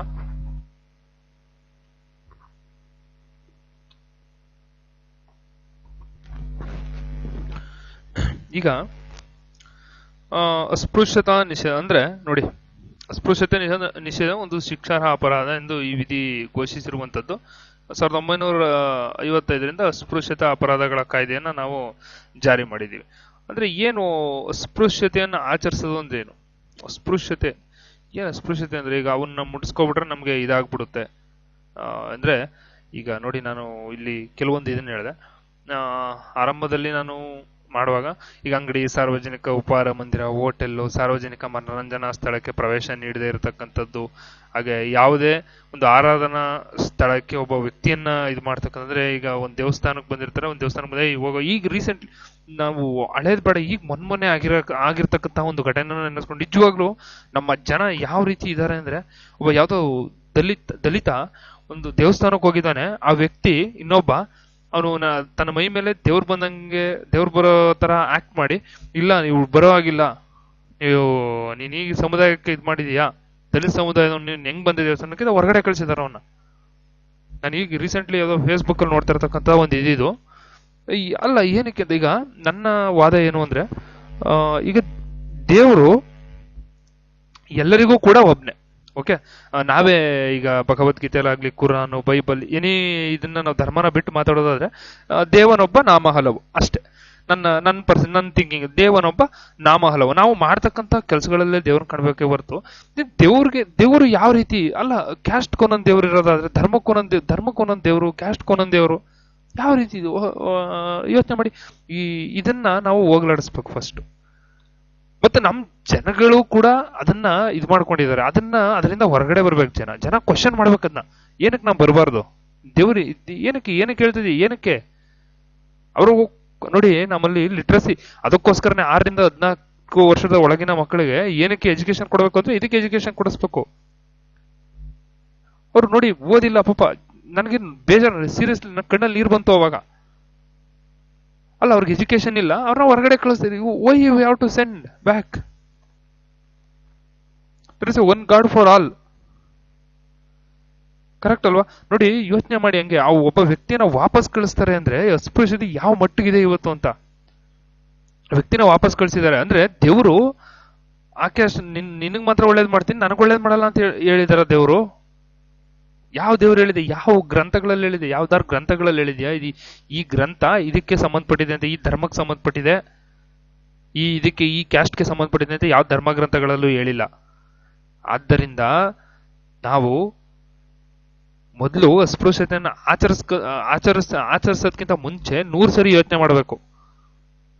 ಮತ್ತು ಅದನ್ನ ಆತರ ಆಚರಿಸುವಾಗ ತಡೆಯಕ್ಕೆ ಟ್ರೈ ಮಾಡ್ಬೇಕು. ಅದಕ್ಕೋಸ್ಕರ ಎಜುಕೇಶನ್ ತುಂಬಾ ಇಂಪಾರ್ಟೆಂಟ್. ಸುಮ್ನೆ ಎಜುಕೇಶನ್ ಅನ್ನೋದನ್ನ ಇವತ್ತು ಸೇರಿಸಿಲ್ಲ. ಸುಮ್ನೆ ಎಜುಕೇಶನ್ ಕೊಡಿಸ್ಬೇಕು ಮಕ್ಕಳಿಗೆ. ಎಜುಕೇಶನ್ ಕೊಡಿಸಿದಾಗ ಆ ಒಂದು ಮೌಲ್ಯಗಳನ್ನ ತಿಳ್ಕೊಳ್ತಾರೆ. ಮತ್ತೆ ನಮ್ಮ ಜನರು ಹೆಂಗಾಗಿದ್ದಾರೆ ಅಂದ್ರೆ, ಇವತ್ತು ಜಾತಿ ನೋಡೋಟ್ ಹಾಕೋದು. ಓಟ್ನ ಜಾತಿ ನೋಡಾಕ್ಬಿಡಿ, ಕೆಲಸ ನೋಡಾಕಿ. ಆ ಕೆಲಸ ನೋಡಿ ಓಟ್ ಹಾಕ್ದಾಗ ಅದಕ್ಕೊಂದು ವ್ಯಾಲ್ಯೂ ಇರುತ್ತೆ. ಇವತ್ತು ನಾನು ಈ ಜಾತಿಯವನು, ನಾನು ಇಲ್ಲಿ ಎಲೆಕ್ಷನ್ ನಿಂತ್ಕೊತೀನಿ ಅಂದ್ರೆ ಅವ್ರಿಗೆ ಗೊತ್ತಿರೋದು ಸರ್, 100% ಅವ್ನಿಗೆ ಗೊತ್ತಿರುತ್ತೆ. ಇಲ್ಲಿ ನಿಂತ್ಕೊಂಡ್ರೆ ಈ ಕ್ಯಾಸ್ಟ್ ಅವ್ರ ಓಟ್ ನನಗೆ ಬೀಳುತ್ತೆ ಅಂತ ಗೊತ್ತಿರುತ್ತೆ ಅವ್ರಿಗೆ. ನಾನು ಯಾವುದೇ ಪೊಲಿಟಿಕಲ್ ಪಾರ್ಟಿ ಬಗ್ಗೆ ಇವತ್ತು ಮಾತಾಡಲ್ಲ. ಏನಕ್ಕಂದ್ರೆ ನೋಡಿ, ಈಗ ಒಂದು ABC ಪಾರ್ಟಿ, ಇಲ್ಲಿ ನಾವು ಹಿಂದೂ, ಮುಸ್ಲಿಂ, ಕ್ರಿಶ್ಚಿಯನ್ ತಗೊಳ್ಳೋಣ. ಓಕೆ, ಈಗ ಎ ಪಾರ್ಟಿಯವರು ಇಲ್ಲಿ ನಮ್ಗೆ ಹಿಂದೂಗಳು ಓಟ್ ಹಾಕ್ತಾರೆ. ನಮ್ಗೆ ಹಿಂದೂಗಳನ್ನ ನಾವು ಹಿಂದೂ ಧರ್ಮ ರಕ್ಷಣೆ ಮಾಡ್ತೀವಿ, ಹಿಂದೂ ಧರ್ಮ ಇದು ಮಾಡ್ತೀವಿ ಅಂತೇಳಿ ಓಟ್ ಹಾಕಿಸ್ಕೋತಾರೆ. ಬಿ ಅವರು ಇಲ್ಲ, ನಮ್ಮ ಮುಸ್ಲಿಂ ಅವ್ರ ಓಟೆ ನಮ್ಗೆ ಜಾಸ್ತಿ ಬೀಳ್ತವೆ ಅಂದ್ಬಿಟ್ಟು ಮುಸ್ಲಿಂ ಅವ್ರಿಗೆ ಇದು ಕೊಡೋದು ಎಲ್ಲಾನು ಮಾಡ್ತಾ ಇದ್ದಾರೆ. ಅವ್ರ ಓಟ್ ಬಿದ್ದರೆ ಅವ್ರು ಗೆಲ್ತಾರೆ ಅಂತ ಅವ್ರಿಗೆ ಗೊತ್ತು. ಸಿ ಅವರು ಇಲ್ಲ, ನಾವು ಕ್ರಿಶ್ಚಿಯನ್ ಧರ್ಮವನ್ನ ನಾವು ರಕ್ಷಣೆ ಮಾಡ್ತೀವಿ, ನಾವು ಇದನ್ನ ಇದು ಮಾಡ್ತೀವಿ, ನಾವು ಅಧಿಕಾರಕ್ಕೆ ಬಂದ್ರೆ ನಾವು ಬೈಬಲ್ನ ಪಠ್ಯ ಪುಸ್ತಕಗಳು ಸೇರಿಸ್ತೀವಿ ಅಂತ ಹೇಳ್ತಾರೆ. ಬಿ ಪಕ್ಷ ಅಧಿಕಾರಕ್ಕೆ ಬಂದ್ರೆ ನಾವು ಕುರಾನ್ ಅನ್ನ ಸೇರಿಸ್ತೀವಿ ಅಂತಾರೆ. ಎ ಪಕ್ಷ ಅಧಿಕಾರಕ್ಕೆ ಬಂದ್ರೆ ನಾವು ಭಗವದ್ಗೀತೆ, ರಾಮಾಯಣ, ಮಹಾಭಾರತವನ್ನ ಸೇರಿಸ್ತೀವಿ ಅಂತಾರೆ. ಇದ್ರಲ್ಲಿ ನನಗೆ ಯಾರಾದ್ರೂ ಹೇಳಿ, ಈ 3 ಗ್ರಂಥಗಳಲ್ಲಿ ಎಲ್ಲಾರು ಕೆಟ್ಟದ್ದು ಹೇಳಿದಾರ? ಈ 3 ಗ್ರಂಥಗಳಲ್ಲಿ ಭಗವದ್ಗೀತೆ, ಕುರಾನ್, ಬೈಬಲ್ ಇವುಗಳಲ್ಲಿ ಹೇಳಿದಾರ ಇನ್ನೊಂದು ಧರ್ಮದವ್ರು ಕಂಡ್ರೆ ಹೊಡಿರಿ ಅಂತ ಹೇಳಿದಾರ? ಇನ್ನೊಂದು ಧರ್ಮದವ್ರು ಕಂಡ್ರೆ ಇದ್ ಮಾಡಿ, ಇಲ್ಲ ಧರ್ಮದ ಮೇಲೆ ಓಟ್ ಕೇಳಿ ಓಟ್ ಹಾಕಿಸ್ಕೊಳ್ಳಿ ಅಂತ ಹೇಳಿದಾರ? ಅವರು ಎಲ್ಲೂ ಹೇಳಿಲ್ಲ. ಆದ್ರೆ ನಾವು ಮಾಡ್ಕೊಂಡಿದೀವಿ ಇದನ್ನ. ಅದಕ್ಕೋಸ್ಕರನೇ 17ನೇ ವಿಧಿಲಿ ಅಂಬೇಡ್ಕರ್ ಅವರು ಯೋಚನೆ ಮಾಡಿ ಬರ್ದಿದ್ದಾರೆ, ಅಸ್ಪೃಶ್ಯತೆ ಆಚರಣೆಯನ್ನ ಮಾಡೋದು ಒಂದು ಶಿಕ್ಷಾರ್ಹ ಅಪರಾಧ, ಇದಕ್ಕೆ ಶಿಕ್ಷೆ ಇದೆ ಸರ್ ಇದನ್ನ. ಓಕೆ, ನೀವು ಅಂಗಡಿ, ಹೋಟೆಲ್ಗಳಿಗೆ ಒಬ್ಬ ವ್ಯಕ್ತಿಯನ್ನ ಕರ್ಕೊಳ್ದೇ ಇರತಕ್ಕಂಥದ್ದು, ಹಾಗೂ ಸಾರ್ವಜನಿಕವಾದಂತಹ ಬಾವಿ, ನೀರಿನ ಟ್ಯಾಂಕು, ರಸ್ತೆಗಳನ್ನು ಉಪಯೋಗ ಮಾಡ್ತಕ್ಕಂಥದ್ದು ಅಪೋಸ್ ಮಾಡ್ತಕ್ಕಂಥದ್ದು, ಹಾಗೂ ಸ್ಥಳೀಯ ಸಂಸ್ಥೆಗಳಲ್ಲಿ ಮಹಿಳೆಯರಿಗೆ ಅವಕಾಶ ನೀಡಿದಿರತಕ್ಕಂಥದ್ದು. ಅಂಗಡಿ, ಸಾರ್ವಜನಿಕ ಉಪಹಾರ ಮಂದಿರಕ್ಕೆ ನಿಮ್ಮ ಒಬ್ಬ ವ್ಯಕ್ತಿಯನ್ನ ಅಬಾಲಿಷ್ ಬರ್ದೇ ಇರ್ತಾರ ತಡೀತಕ್ಕಂಥದ್ದು. ಸಾರ್ವಜನಿಕ ಮನರಂಜನಾ ಸ್ಥಳಕ್ಕೆ ತಡೀತಕ್ಕಂಥದ್ದು. ಹಾಗೂ ಒಬ್ಬ ಸಾರ್ವಜನಿಕ ಸ್ಥಳದಲ್ಲಿ ಒಬ್ಬನ ಪೂಜೆ ಮಾಡದೆ ತಡೆಯುವಂಥದ್ದು. ಇವೆಲ್ಲ ಶಿಕ್ಷಾರ ಅಪರಾಧ. ಅದನ್ನ ಫಸ್ಟ್ ಒದ್ದು ಒಳಗಡೆ ಹಾಕ್ಬೇಕು ಆ ಇಡಿಯಟ್ನ, ಅವಾಗ ಸರಿಯಾಗುತ್ತೆ. ನನ್ನ ಪ್ರಕಾರ ಈ ರೀತಿ ಅಸ್ಪೃಶ್ಯತೆ ಆಚರಣೆ ಮಾಡುವವರಿಗೆ ನಾನ್ ಬೇಲಬಲ್ ಕೇಸ್ ಹಾಕ್ಬೇಕು. ಇವತ್ತು ನಮ್ಮ ಭಾರತ ಸಾಮಾನ್ಯವಾದ ದೇಶ ಅಲ್ಲ, ವಿವಿಧ ಒಂದು ಉಪಖಂಡ. ಭಾರತವನ್ನೇ ಒಂದು ಉಪಖಂಡ ಅಂತೀವಿ. ಏನಕ್ಕೆ? ವೈವಿಧ್ಯತೆಗಳಿದೆ. ಅಂತ ವೈವಿಧ್ಯತೆ ಇರತಕ್ಕಂಥ ದೇಶವನ್ನ ನಡೆಸ್ಕೊಳಕ್ ಬರ್ತಿಲ್ಲ ನಮ್ಗೆ. ತುಂಬಾ ಬೇಜಾರಾಗುತ್ತೆ ಹೇಳ್ಬೇಕಂದ್ರೆ. ನಮ್ಮ ದೇಶದಲ್ಲಿ ಎಂತೆಂತ ಮಹನೀಯರು ಇದ್ದು ಹೋದಂತಹ ದೇಶ. ಬುದ್ಧ, ಬಸವ, ಅಂಬೇಡ್ಕರ್, ಎಂತೆಂತ ಮಹನೀಯರಿದ್ರು. ಇವರೆಲ್ಲ ಯಾರು ಕ್ಯಾಸ್ಟ್ನ ಆಚರಿಸಿದ್ರೆ, ಅವರು ಕ್ಯಾಸ್ಟಿಸಮ್ನ ವಿರೋಧ ಮಾಡಿದವರು ಇವರೆಲ್ಲ. ಇವತ್ತು ಬಸವಣ್ಣನ ಒಂದು ಧರ್ಮದವ್ರು ಪೂಜೆ ಮಾಡ್ತಾರೆ. ಬುದ್ಧ ಅಂದ್ರೆ ಬರೀ ಇದೇ ಕಮ್ಯುನಿಟಿಗೆ. ಈ ರೀತಿ ನಮ್ಮಲ್ಲಿ ಹೋಗ್ತಾ ಇದೆ ಇವತ್ತು. ಬಸವಣ್ಣ ಇಲ್ಲ, ಅವ್ರ ಕಮಿಟಿಗೆ ಇದಾಗಿದ್ದು ಬಿಟ್ಬಿಡು, ಅವ್ರು ಬೇಡ.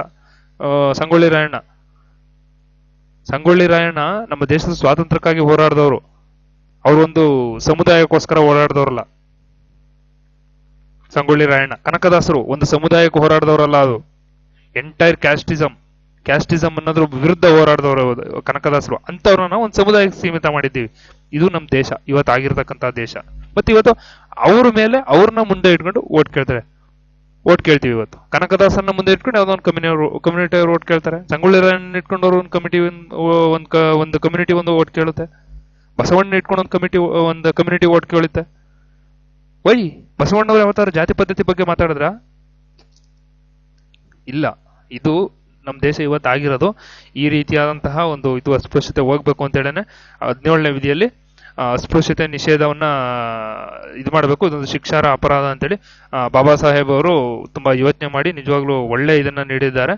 ಅದನ್ನ ನಿಜವಾಗ್ಲೂ ಇಂಪ್ಲಿಮೆಂಟ್ ಮಾಡಬೇಕು ಅಂದ್ರೆ ಇಲ್ಲ, ಅದನ್ನ ನಾನ್ ಬೇಲೇಬಲ್ ಕೇಸಲ್ಲಿ ತರಬೇಕು ಅಂತ ನನ್ನ ಇದೊಂದು ವೈಯಕ್ತಿಕ ಅನಿಸಿಕೆ. ಯಾಕಂದ್ರೆ ಅಸ್ಪೃಶ್ಯತೆ ಆಚರಣೆ ಮಾಡೋದೇ ತಪ್ಪು. ಆಕ್ಚುಲಿ ಒಬ್ಬ ವ್ಯಕ್ತಿ ಅಂದ್ರೆ ವ್ಯಕ್ತಿಯ ಮೌಲ್ಯಗಳಿಗೆ ಬೆಲೆ ಕೊಡಬೇಕು, ಅಥವಾ ಅವರ ಎಜುಕೇಶನ್ಗಳಿಗೆ ಬೆಲೆ ಕೊಡಬೇಕು, ಆ ವ್ಯಕ್ತಿಲಿರ್ತಕ್ಕಂಥ ಟ್ಯಾಲೆಂಟ್ಗೆ ಬೆಲೆ ಕೊಡಬೇಕು. ಅದು ಬಿಟ್ಟು ಅಸ್ಪೃಶ್ಯತೆ ಆಚರಣೆಯನ್ನ ಮಾಡಬಾರ್ದು ಅಂತ ಹೇಳ್ತಾ ಮುಂದಿನ ವಿಧಿಗೆ ಹೋಗೋದಾದ್ರೆ ನೆಕ್ಸ್ಟ್ ಬಿರುದುಗಳ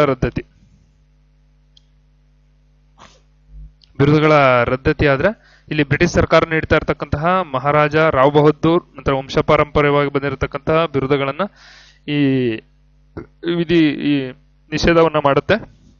ಅದು ಅಲ್ಲದೆ ಇಲ್ಲಿ ಕೆಲವೊಂದು ನಮ್ಮ ಭಾರತ ರತ್ನ, ಪದ್ಮಭೂಷಣ, ಪದ್ಮಶ್ರೀ ಇವೆಲ್ಲ 1954 ನಾವು ಸ್ಥಾಪನೆ ಮಾಡಿದ್ವಿ. ನಂತರ 1977 ಮೊರಾರ್ಜಿ ದೇಸಾಯಿ ಗೌರ್ಮೆಂಟ್ ಅದನ್ನ ಅಬಾಲಿಷ್ ಮಾಡ್ತು. ಆದ್ರೆ 1980 ಇಂದಿರಾ ಗಾಂಧಿ ಸರ್ಕಾರ ನೆಕ್ಸ್ಟ್ ಇದು ಮಾಡ್ತು, ಏನಂದ್ರೆ ಆರಂಭ ಮಾಡ್ತು. ಮತ್ತೆ ಇಲ್ಲಿ ಏನಂದ್ರೆ ಈ ಪ್ರಶಸ್ತಿ ಕೇವಲ ಒಂದು ಅಲಂಕಾರಿಕ ಒಂದು ಇದು. ಒಂದು ನಿಮಿಷ ಇದು ಕರೆಕ್ಟ್ ಆಗಿ ಎಸ್, ಒಂದು ಅಲಂಕಾರಿಕ ಇದು ಬರುತ್ತೋ, ನಾವು ಅದನ್ನ ನಮ್ಮ ಹೆಸರು ಹಿಂದೆ ಆಗ್ಲಿ ಮುಂದೆ ಆಗ್ಲಿ ಬಳಸ್ಕೊಂಡು ನಾವು ಇದನ್ನ ಸಮರ್ಥಿಸಿಕೊಳ್ಳೋ ಹಾಗಿಲ್ಲ. ಕೇವಲ ಅದು ಅಲಂಕಾರಿಕ ಪ್ರಿಯ. ಈಗ ಪ್ರಶಸ್ತಿ ಈಗ ನಾವು ಒಂದು ಗೌರವವಾಗಿ ನೀಡಿರ್ತಕ್ಕಂಥದ್ದು. ಭಾರತ ರತ್ನ ಅಂದ್ರೆ ಅದೊಂದು ಗೌರವ. ಆ ಗೌರವವನ್ನ ನಾವು ನಮ್ಮ ಹೆಸರು ಜೊತೆ ಎಲ್ಲಾದ್ರೂ ಈಗ ನಾವು ಎಕ್ಸೆಪ್ಟಿಗೆ ನಾವು ಯಾವ ತರ ಅಂದ್ರೆ ಈಗ ನನ್ಗೆ ಯಾವ ರೀತಿ ಹೇಳ್ಬೋದು, ಡಾಕ್ಟರ್, ಇವೆಲ್ಲ ಶೈಕ್ಷಣಿಕವಾಗಿ ನೀಡ್ತಕ್ಕಂತಹ ಬಿರುದುಗಳು. ನೀವು ಇವನ್ನ ಬಳಸ್ಕೋಬಹುದು. ಈಗ ಡಾಕ್ಟರ್ ವಿನಯ್ ಅಂತಕ್ಕಂಥ ಇದೊಂದು ನಾನು ಪದವಿ ಪಡ್ಕೊಂಡಿದ್ದೀನಿ. ನಾ ಪದವಿ ಪಡ್ಕೊಂಡಿರ್ತೀನಿ, ನಾ ಪದವಿ ಇರೋದ್ರಿಂದ ನಾ ಬಳಸ್ಕೋತೀನಿ. ಆದ್ರೆ ಇವೆಲ್ಲ ಒಂದು ನಾಗರಿಕವಾಗಿ ನಿಮ್ಗೆ ಅಲಂಕಾರಿಕ ಪ್ರಿಯವಾಗಿ ಕೊಡ್ತಕ್ಕಂಥದ್ದು. ಇದನ್ನ ನೀವು ಹೆಸರುಗಳ ಜೊತೆ ಬಳಸ್ಕೊಳ್ಳಿಲ್ಲ. ಜಸ್ಟ್ ಭಾರತ ರತ್ನ ಪ್ರಶಸ್ತಿ ವಿಜೇತರು, ಪದ್ಮವಿಭೂಷಣ ಪ್ರಶಸ್ತಿ ವಿಜೇತರು ಅಂತ ಬಳಸ್ಕೋಬೇಕು. ನೀವು ಹೆಸರುಗಳ ಜೊತೆನೆ ಬಳಸುವಾಗಿಲ್ಲ. ಇದು ಕೇವಲ ಅಲಂಕಾರಿಕವಾದಂತಹ ಒಂದಿದು. ಈಗ ಫೋಟೋ ಒಂದು ಹಾರ ಹಾಕಿರ್ತಾರೆ, ಆ ರೀತಿ ಒಂದು ಅಲಂಕಾರಿಕ ಹಾರ, ಆತರ. ಇದು ಎಜುಕೇಶನ್, ಅಕ್ಸೆಪ್ಟ್ ಎಜುಕೇಶನ್. ಸೈನಿಕದಲ್ಲಿ ಪರಮವೀರ್ ಚಕ್ರ ಕೊಡ್ತಾರೆ. ಅವೆಲ್ಲ ಏನಂದ್ರೆ ಅವನ್ನ ನಾವು ಇದು ಮಾಡ್ತೀವಿ. ಅಂದ್ರೆ ಇವೆಲ್ಲ ಶೈಕ್ಷಣಿಕ ಬಿರುದುಗಳನ್ನ ನಾವು ವಿದೇಶಿಯರ ನಮ್ಮ ದೇಶೀಯವಾಗಿ ನೀಡತಕ್ಕಂಥದ್ದು. ಅದು ನಾವು ಇದು. ಮತ್ತೆ ಇದರಲ್ಲಿ ಬರ್ತಕ್ಕಂಥದ್ದು ನಮ್ಮ ಭಾರತೀಯ ಪೌರ ಯಾವುದೇ ರೀತಿಯಾದಂತಹ ವಿದೇಶಗಳಿಂದ ಬಿರುದುಗಳನ್ನ ಸ್ವೀಕಾರ ಮಾಡುವಾಗಿಲ್ಲ. ಈ ವಿಧಿ ಅನ್ವಯ ಬಿರುದು ಸ್ವೀಕಾರ ಮಾಡುವಾಗಿಲ್ಲ. ಈಗ ನಾಳೆ ದಿನ ಯಾವುದೋ ಒಂದು ಎಕ್ಸ್ ಅನ್ನೋ ಒಂದು ದೇಶ ನಮ್ಮ ಇಂಡಿಯಾಗೆ ನಾನು ಇಲ್ಲಿ ಯಾವುದೇ ದೇಶಗಳನ್ನ ತಗೊಳ್ಳೋದಿಲ್ಲ, ಏನಕ್ಕಂದ್ರೆ ಇದಾಗೋದಾಗ ಬೇಡ. ಎಕ್ಸ್ ಅನ್ನೋ ದೇಶ, ನಾನು ಇಂಡಿಯಾದವನು, ನನಗೆ ಯಾವುದೋ ಒಂದು ಪ್ರಶಸ್ತಿಯನ್ನ ನೀಡುತ್ತಿಲ್ಲ. ಓಕೆ, ಫಾರ್ ಎಕ್ಸಾಂಪಲ್ ನನಗೆ ಮಹಾರಾಜ ಅಂತಕ್ಕಂಥ ಪ್ರಶಸ್ತಿಯನ್ನು ನೀಡ್ತು ಅನ್ಕೊಳ್ಳಿ. ಮಹಾರಾಜ ಪ್ರಶಸ್ತಿಯನ್ನಾಗ ನಾನು ಮಹಾರಾಜ ವಿನಯ ಆಗ್ತೀನಿ. ಆದ್ರೆ ಆ ಸ್ವೀಕಾರ ಮಾಡೋ ಹಾಗಿಲ್ಲ. ನಾನು ಅದೇ ಬಿರುದುಗಳ ರದ್ದತಿ ಹೇಳ್ತಕ್ಕಂಥದ್ದು, ನಾನು ಸ್ವೀಕಾರ ಮಾಡೋ ಹಾಗಿಲ್ಲ, ಬಿರುದುಗಳ ಸ್ವೀಕಾರವನ್ನ ಮಾಡೋ ಹಾಗಿಲ್ಲ. ಅದೇ ರೀತಿ ಯಾವುದೇ ಲಾಭದಾಯಕ ಹುದ್ದೆ ಅಥವಾ ಲಾಭದಾಯಕ ಹುದ್ದೆ ಗೌರ್ಮೆಂಟ್ ನೌಕರಿ, ಮತ್ತೆ ಇದರಲ್ಲಿ ನಮ್ಮ ವಿದೇಶದಲ್ಲಿ ಇದ್ ಮಾಡ್ತಾ ಇರ್ತಕ್ಕಂತಹ ಅಂಬಾಸಿಡರ್ಗಳು ರಾಷ್ಟ್ರಾಧ್ಯಕ್ಷರ ಅನುಮತಿ ಇಲ್ಲದೆ ಏನ್ ಮಾಡೋ ಹಾಗಿಲ್ಲ, ಬಿರುದುಗಳನ್ನ ಸ್ವೀಕಾರ ಮಾಡುವ ಹಾಗಿಲ್ಲ. ಇದು ಸ್ವಲ್ಪ ಇಂಪಾರ್ಟೆಂಟ್. ಓಕೆ, ಅದೇ ರೀತಿ ಕಾಣಿಕೆ ರೂಪದಲ್ಲಿ ರಾಷ್ಟ್ರಾಧ್ಯಕ್ಷರ ಸಮ್ಮತಿ ಇಲ್ಲದೆ ಯಾವುದೇ ರೀತಿಯಾದಂತಹ ಒಂದು ಹುದ್ದೆ ಆಗ್ಲಿ ಇನ್ನೊಂದಾಗ್ಲಿ ಯಾವುದನ್ನು ಕೂಡ ನಾವು ಸ್ವೀಕರಿಸೋ ಆಗಿಲ್ಲ. ಈಗ ನಾನೊಂದು ಕಂಪ್ನಿ ಮಾಡಿದ್ದೀನಿ ಅಂದ್ರೆ ನನ್ನ ಕಂಪ್ನಿಗೆ ಒಂದು ಹೊರಗಡೆಯಿಂದ ಏನೋ ಒಂದು ಪ್ರಶಸ್ತಿ ಬಂತು ಅಂದ್ರೆ ನಾನು ಗೌರ್ಮೆಂಟ್ಗೆ ಇನ್ಫಾರ್ಮ್ ಮಾಡಬೇಕು ಫಸ್ಟ್, ನನ್ನ ಕಂಪ್ನಿಗೆ ಈ ರೀತಿ ಒಂದು ಪ್ರಶಸ್ತಿ ಬಂದಿದೆ, ಇದನ್ನು ನಾನು ತಗೋತೀನಿ ಅಂದ್ಬಿಟ್ಟು ಹೇಳಿ ಗೌರ್ಮೆಂಟ್ ಇಂದ ನಾವು ಪರ್ಮಿಷನ್ ತಗೊಂಡು ತಗೋಬೇಕು ನೆಕ್ಸ್ಟ್. ಓಕೆ, ಕಾಣಿಕೆ ಅಥವಾ ಹುದ್ದೆಯನ್ನು ನಾವು ಸ್ವೀಕರಿಸೋ ಆಗಿಲ್ಲ, ಅದು ತುಂಬಾ ಇಂಪಾರ್ಟೆಂಟ್. ಓಕೆ, ಇದೊಂದು ಇದಾಯ್ತು. ನೆಕ್ಸ್ಟ್ ನಾವು ನೋಡೋದಾದ್ರೆ ಇದು ಒಂದು ಬಾಲಾಜಿ ರಾಘವನ್ ಕೇಸ್ ಅಂತೇಳಿ ಒಂದು ಕೇಸ್ ಬರುತ್ತೆ ಇದರಲ್ಲಿ. ಅದೊಂದು ಕೇಸನ್ನು ನಾನು ಡಿಸ್ಕಸ್ ಮಾಡ್ತೀನಿ ಈಗ. ಅದು ನಿಮ್ಗೆ ಗೊತ್ತಾ, 1996ರಲ್ಲಿ ಕೇಸ್ ಬರುವಂಥದ್ದು. ನಿಮಿಷ. ಓಕೆ, 1996ರಲ್ಲಿ ಬಾಲಾಜಿ ರಾಘವನ್ ಕೇಸ್ ಅಂತೇಳಿ, ಬಾಲಾಜಿ ರಾಘವನ್ ಕೇಸು. ಈ ಬಾಲಾಜಿ ರಾಘವನ್ ಕೇಸಲ್ಲಿ ಸರ್ವೋಚ್ಚ ನ್ಯಾಯಾಲಯ ಇದು ಕೊಡತಕ್ಕಂಥದ್ದು. ಇದು ಸಂವಿಧಾನದ ಬದ್ಧತೆ ಅಂತೇಳಿ ಎತ್ತಿ ಹಿಡಿತಾರೆ. ಭಾರತ ರತ್ನ, ಪದ್ಮವಿಭೂಷಣ, ಪದ್ಮಶ್ರೀ ಪ್ರಶಸ್ತಿಗಳು ಇದು ಸಂವಿಧಾನ ಪ್ರಶಸ್ತಿಗಳ ಬದ್ಧತೆ, ಈ ಸಂವಿಧಾನದ ಬದ್ಧತೆಗೆ ಒಳಪಟ್ಟಿದೆ ಅಂತೇಳಿ ಎದ್ದಿರುತ್ತೆ. ಇಲ್ಲಿ ಅಂದ್ರೆ ಒಂದು ಇದು ಕುಲಶ್ರೇಷ್ಠತೆ ಅಲ್ಲ, ಇದು ಅಂದ್ರೆ ಇದನ್ನ ಬಿರುದು ಅಂತ ನಾವು ಪರಿಗಣಿಸ್ತಾ ಇಲ್ಲ. ಅಂದ್ರೆ ಬಿರುದುಗಳ ರದ್ದತಿ ಇತ್ತು. ಈಗ ನಾವು ಭಾರತ ರತ್ನ ಅಂತ ಕೊಟ್ಟ ತಕ್ಷಣ ಅದನ್ನ ಕೆಲವೊಬ್ರು ಹಿಂದೆ ಇದ್ ಮಾಡ್ಕೊಳ್ಳೋದು. ಈಗ ನಮ್ಮ ಆಂಧ್ರ ಪ್ರದೇಶದಲ್ಲಿ ಯಾರೋ ಒಬ್ರು ಆಕ್ಟರ್ ಇದ್ದಾರೆ, ನನ್ಗೆ ಅವರು ಆಕ್ಟರ್ ಹೆಸರು ನೆನಪಿಲ್ಲ. ಅವ್ರು ಒಂದು ಫಿಲಮ್ ಮಾಡಿದಾಗ ಅವ್ರಿಗೆ ಪದ್ಮಶ್ರೀ ಕೊಟ್ಟಿದ್ರು ಆ ವರ್ಷದಲ್ಲಿ. ಅವ್ರು ಪದ್ಮಶ್ರೀ ಅಂತ ಹಾಕೊಂಡು ಅವ್ರ ಮುಂದೆನೆ ನೇಮ್ ಹಾಕಿದ್ರು. ಅವ್ರು ಅಟ್ಲೀಸ್ಟ್ ಬ್ರಾಕೆಟ್ ಅಲ್ಲೋ ಇನ್ನೊಂದ್ರಲ್ಲೋ ಪ್ರಶಸ್ತಿ ವಿಜೇತರು ಅಂತ ಒಂದು ಹಾಕಿದ್ರೆ ಏನು ಪ್ರಾಬ್ಲಮ್ ಆಗ್ತಿಲ್ಲ, ಪದ್ಮಶ್ರೀ ಅಂತ ಆಗ್ತು. ಇಮಿಡಿಯೇಟ್ ಅವ್ರ ಮೇಲೆ ಕೇಸ್ ಆಗಿ ಫೈನ್ ಆಗ್ತು, ಕೋರ್ಟು ಫೈನ್ ಆಗ್ತು, ಅದನ್ನ ಬಳಸೋ ಆಗಿಲ್ಲ, ಈ ವಿಧಿ ವೈಲೇಟ್ ಆಗುತ್ತೆ ಅಂತೇಳಿ ಕೇಸ್ ಆಗ್ತು. ಅದರಿಂದ ಇದರಲ್ಲಿ ಇದ್ ಮಾಡ್ತು. ಇದರಲ್ಲಿ ಏನಂದ್ರೆ ಇದು ಬಿರುದುಗಳಲ್ಲ, ಬಿರುದುಗಳು ಅಂತ ನಾವು ಪರಿಗಣನೆ ಮಾಡಲಿಲ್ಲ. 14 ಮತ್ತು 18 ವಿಧಿಗಳಲ್ಲಿ ಕಂಡು ಬರ್ತಕ್ಕ ಸಮಾನತೆಯ ತತ್ವವನ್ನು ಇದು ಉಲ್ಲಂಘನೆ ಮಾಡೋದಿಲ್ಲ. ಏನಕ್ಕಂದ್ರೆ ಈ ಬಿರುದುಗಳ ಇದನ್ನ ಪ್ರಶಸ್ತಿಗಳನ್ನ ಕೊಡೋದು ಸರ್, ಅವರು ಸಲ್ಲಿಸಿರ್ತಕ್ಕಂತಹ ಒಂದು ಅಗಾಧವಾದ ಸೇವೆಯನ್ನು ಗುರುತಿಸಿ ಈ ಪ್ರಶಸ್ತಿಯನ್ನ ನೀಡ್ತಾರೆ. ಓಕೆ, ಈಗ ಸರ್ದಾರ್ ವಲ್ಲಭಾಯ್ ಪಟೇಲ್ ಆಗಿರ್ಬೋದು, ನೆಹರು ಜಿ ಆಗಿರ್ಬೋದು, ಲಾಲ್ ಬಹದ್ದೂರ್ ಶಾಸ್ತ್ರಿ ಆಗಿರ್ಬೋದು, ಬಾಬಾ ಸಾಹೇಬ್ ಅವರು ಆಗಿರ್ಬೋದು, ಇವರೆಲ್ಲ ನಮ್ಮ ದೇಶಕ್ಕೆ ಬಹಳ ಅಗಾಧವಾದ ಕೊಡುಗೆಯನ್ನ ನೀಡಿರತಕ್ಕಂತಹ ವ್ಯಕ್ತಿಗಳು. ಇವರಿಗೆ ನಮ್ಮ ಭಾರತದ ಅತ್ಯುತ್ತಮ ನಾಗರಿಕ ಪ್ರಶಸ್ತಿಯಾದಂತಹ ಭಾರತ ರತ್ನ ಕೊಟ್ಟಿದ್ದೇವೆ. ಶಿವಕುಮಾರ ಸ್ವಾಮೀಜಿಗಳಿಗೆ ಪದ್ಮವಿಭೂಷಣ ಪ್ರಶಸ್ತಿ ಕೊಟ್ಟಿದ್ದೀವಿ. ಅಂದ್ರೆ ಏನಂದ್ರೆ ಈ ಪ್ರಶಸ್ತಿಯನ್ನ ನಾವು ಕೊಟ್ಟಿರೋದು ಅವರ ಒಂದು ಅವ್ರಿಗೆ ಗೌರವವನ್ನ ನೀಡ್ಲಿಕ್ಕಾಗಿ ಹೊರತು ಅದನ್ನ ನಾವು ಅದನ್ನ ಬಿರುದುಗಳು ಅಂತ ಇದ್ ಮಾಡ್ಲಿಕ್ಕಲ್ಲ. ಅದನ್ನ ಬಾಲಾಜಿ ರಾಘವನ್ ಕೇಸಲ್ಲಿ ಸುಪ್ರೀಂ ಕೋರ್ಟ್ ಹೇಳುತ್ತೆ, ಇದನ್ನ ನಾವು ಬಿರುದುಗಳು ಅಂತ ಕನ್ಸಿಡರ್ ಮಾಡಲ್ಲ, ಇದೊಂದು ಅಲಂಕಾರಿಕ ಇದರ ರೀತಿ ನೀವು ಬಳಸ್ಕೊಳ್ಳಿ ಅಂತೇಳಿ ಸುಪ್ರೀಂ ಕೋರ್ಟ್ ತೀರ್ಪನ್ನ ನೀಡುತ್ತೆ. ಇದು ಆ ಕೇಸಲ್ಲಿ ಇರುವಂತಹ ಇದು ಬಾಲಾಜಿ ರಾಘವನ್ ಕೇಸ್. ನಿಮ್ಗೆ ಕೇಳ್ಬೋದು ಯಾವ ಕೇಸ್ನಲ್ಲಿ ಈ ತರ ಇದಾಯ್ತು ಅಂತ. ಬಾಲಾಜಿ ರಾಘವನ್ ಕೇಸ್ 1996 ಅಂತ ನೆನ್ಪಿಟ್ಕೊಳ್ಳಿ.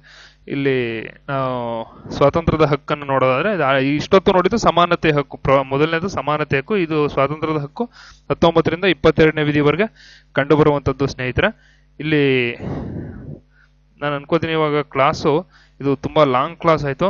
ಅದರಿಂದ ನಾವು ಈ ಒಂದು ತರಗತಿಯನ್ನ ಅಂದ್ರೆ ಈ ಒಂದು ಕ್ಲಾಸ್ ಅನ್ನ ಸ್ವಲ್ಪ ನೆಕ್ಸ್ಟ್ ಕ್ಲಾಸಲ್ಲಿ ಡಿಸ್ಕಸ್ ಮಾಡೋಣ. ಅಲ್ಲಿವರೆಗೂ ಇಷ್ಟು ಸಾಕು. ಯಾಕಂದ್ರೆ ಕ್ಲಾಸು ನಿಮ್ಗೆ ಲಾಂಗ್ ಆದ್ರೆ ವಿಚಾರಗಳನ್ನ ಅರ್ಥ ಮಾಡ್ಕೊಳ್ಳಿಕ್ಕೆ ಇದಾಗುತ್ತೆ ಅಂತ ಹೇಳ್ತಾ ಇವತ್ತಿನ ತರಗತಿಯನ್ನ ಇದನ್ನ ಇಲ್ಲಿಗೆ ಮುಗಿಸ್ತಾ ಇದೀನಿ. ನೋಡೋಣ, ನಾನು ಇದನ್ನ 2 ಕ್ಲಾಸ್ ಮಾಡೋಣ ಅನ್ಕೊಂಡಿದೀನಿ.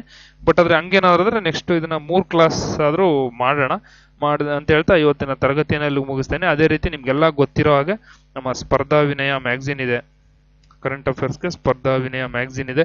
ಆ ಮ್ಯಾಗಝಿನ್ ಈಗಲೂ ಕೂಡ ಇದರಲ್ಲಿದೆ, ಟೆಲಿಗ್ರಾಮ್ ಅಲ್ಲಿದೆ. ಅದನ್ನ ಹೋಗಿ ನೀವು ಡೌನ್ಲೋಡ್ ಮಾಡ್ಕೊಂಡು ಖಂಡಿತ ಅಲ್ಲಿರ್ತಕ್ಕಂತಹ ವಿಚಾರಗಳನ್ನ ತೆಗೆದುಕೊಳ್ಳಿ, ಉಪಯೋಗಿಸ್ಕೊಳ್ಳಿ ಅಂತ ಹೇಳ್ತಾ ಇವತ್ತಿನ ತರಗತಿಯನ್ನು ಮುಗಿಸ್ತೇನೆ. ನೆಕ್ಸ್ಟ್ ಸ್ವಾತಂತ್ರ್ಯದ ಹಕ್ಕು, ಅದಾದ್ಮೇಲೆ ನೋಡೋಣ. ನೆಕ್ಸ್ಟ್ ಸ್ವಾತಂತ್ರ್ಯದ ಹಕ್ಕು ಆದ ತಕ್ಷಣ ನಮಗೆ ಇನ್ನೊಂದು ಸ್ವಲ್ಪ ನಿಮಗೆ ಶೋಷಣೆ ವಿರುದ್ಧದ ಹಕ್ಕು ಮತ್ತು ಸಾಂಸ್ಕೃತಿಕ ಶೈಕ್ಷಣಿಕ ಹಕ್ಕು ಸಂವಿಧಾನದ ಪರಿಹಾರ ಹಕ್ಕು ಒಂದು 3 ಉಳಿಯುತ್ತೆ.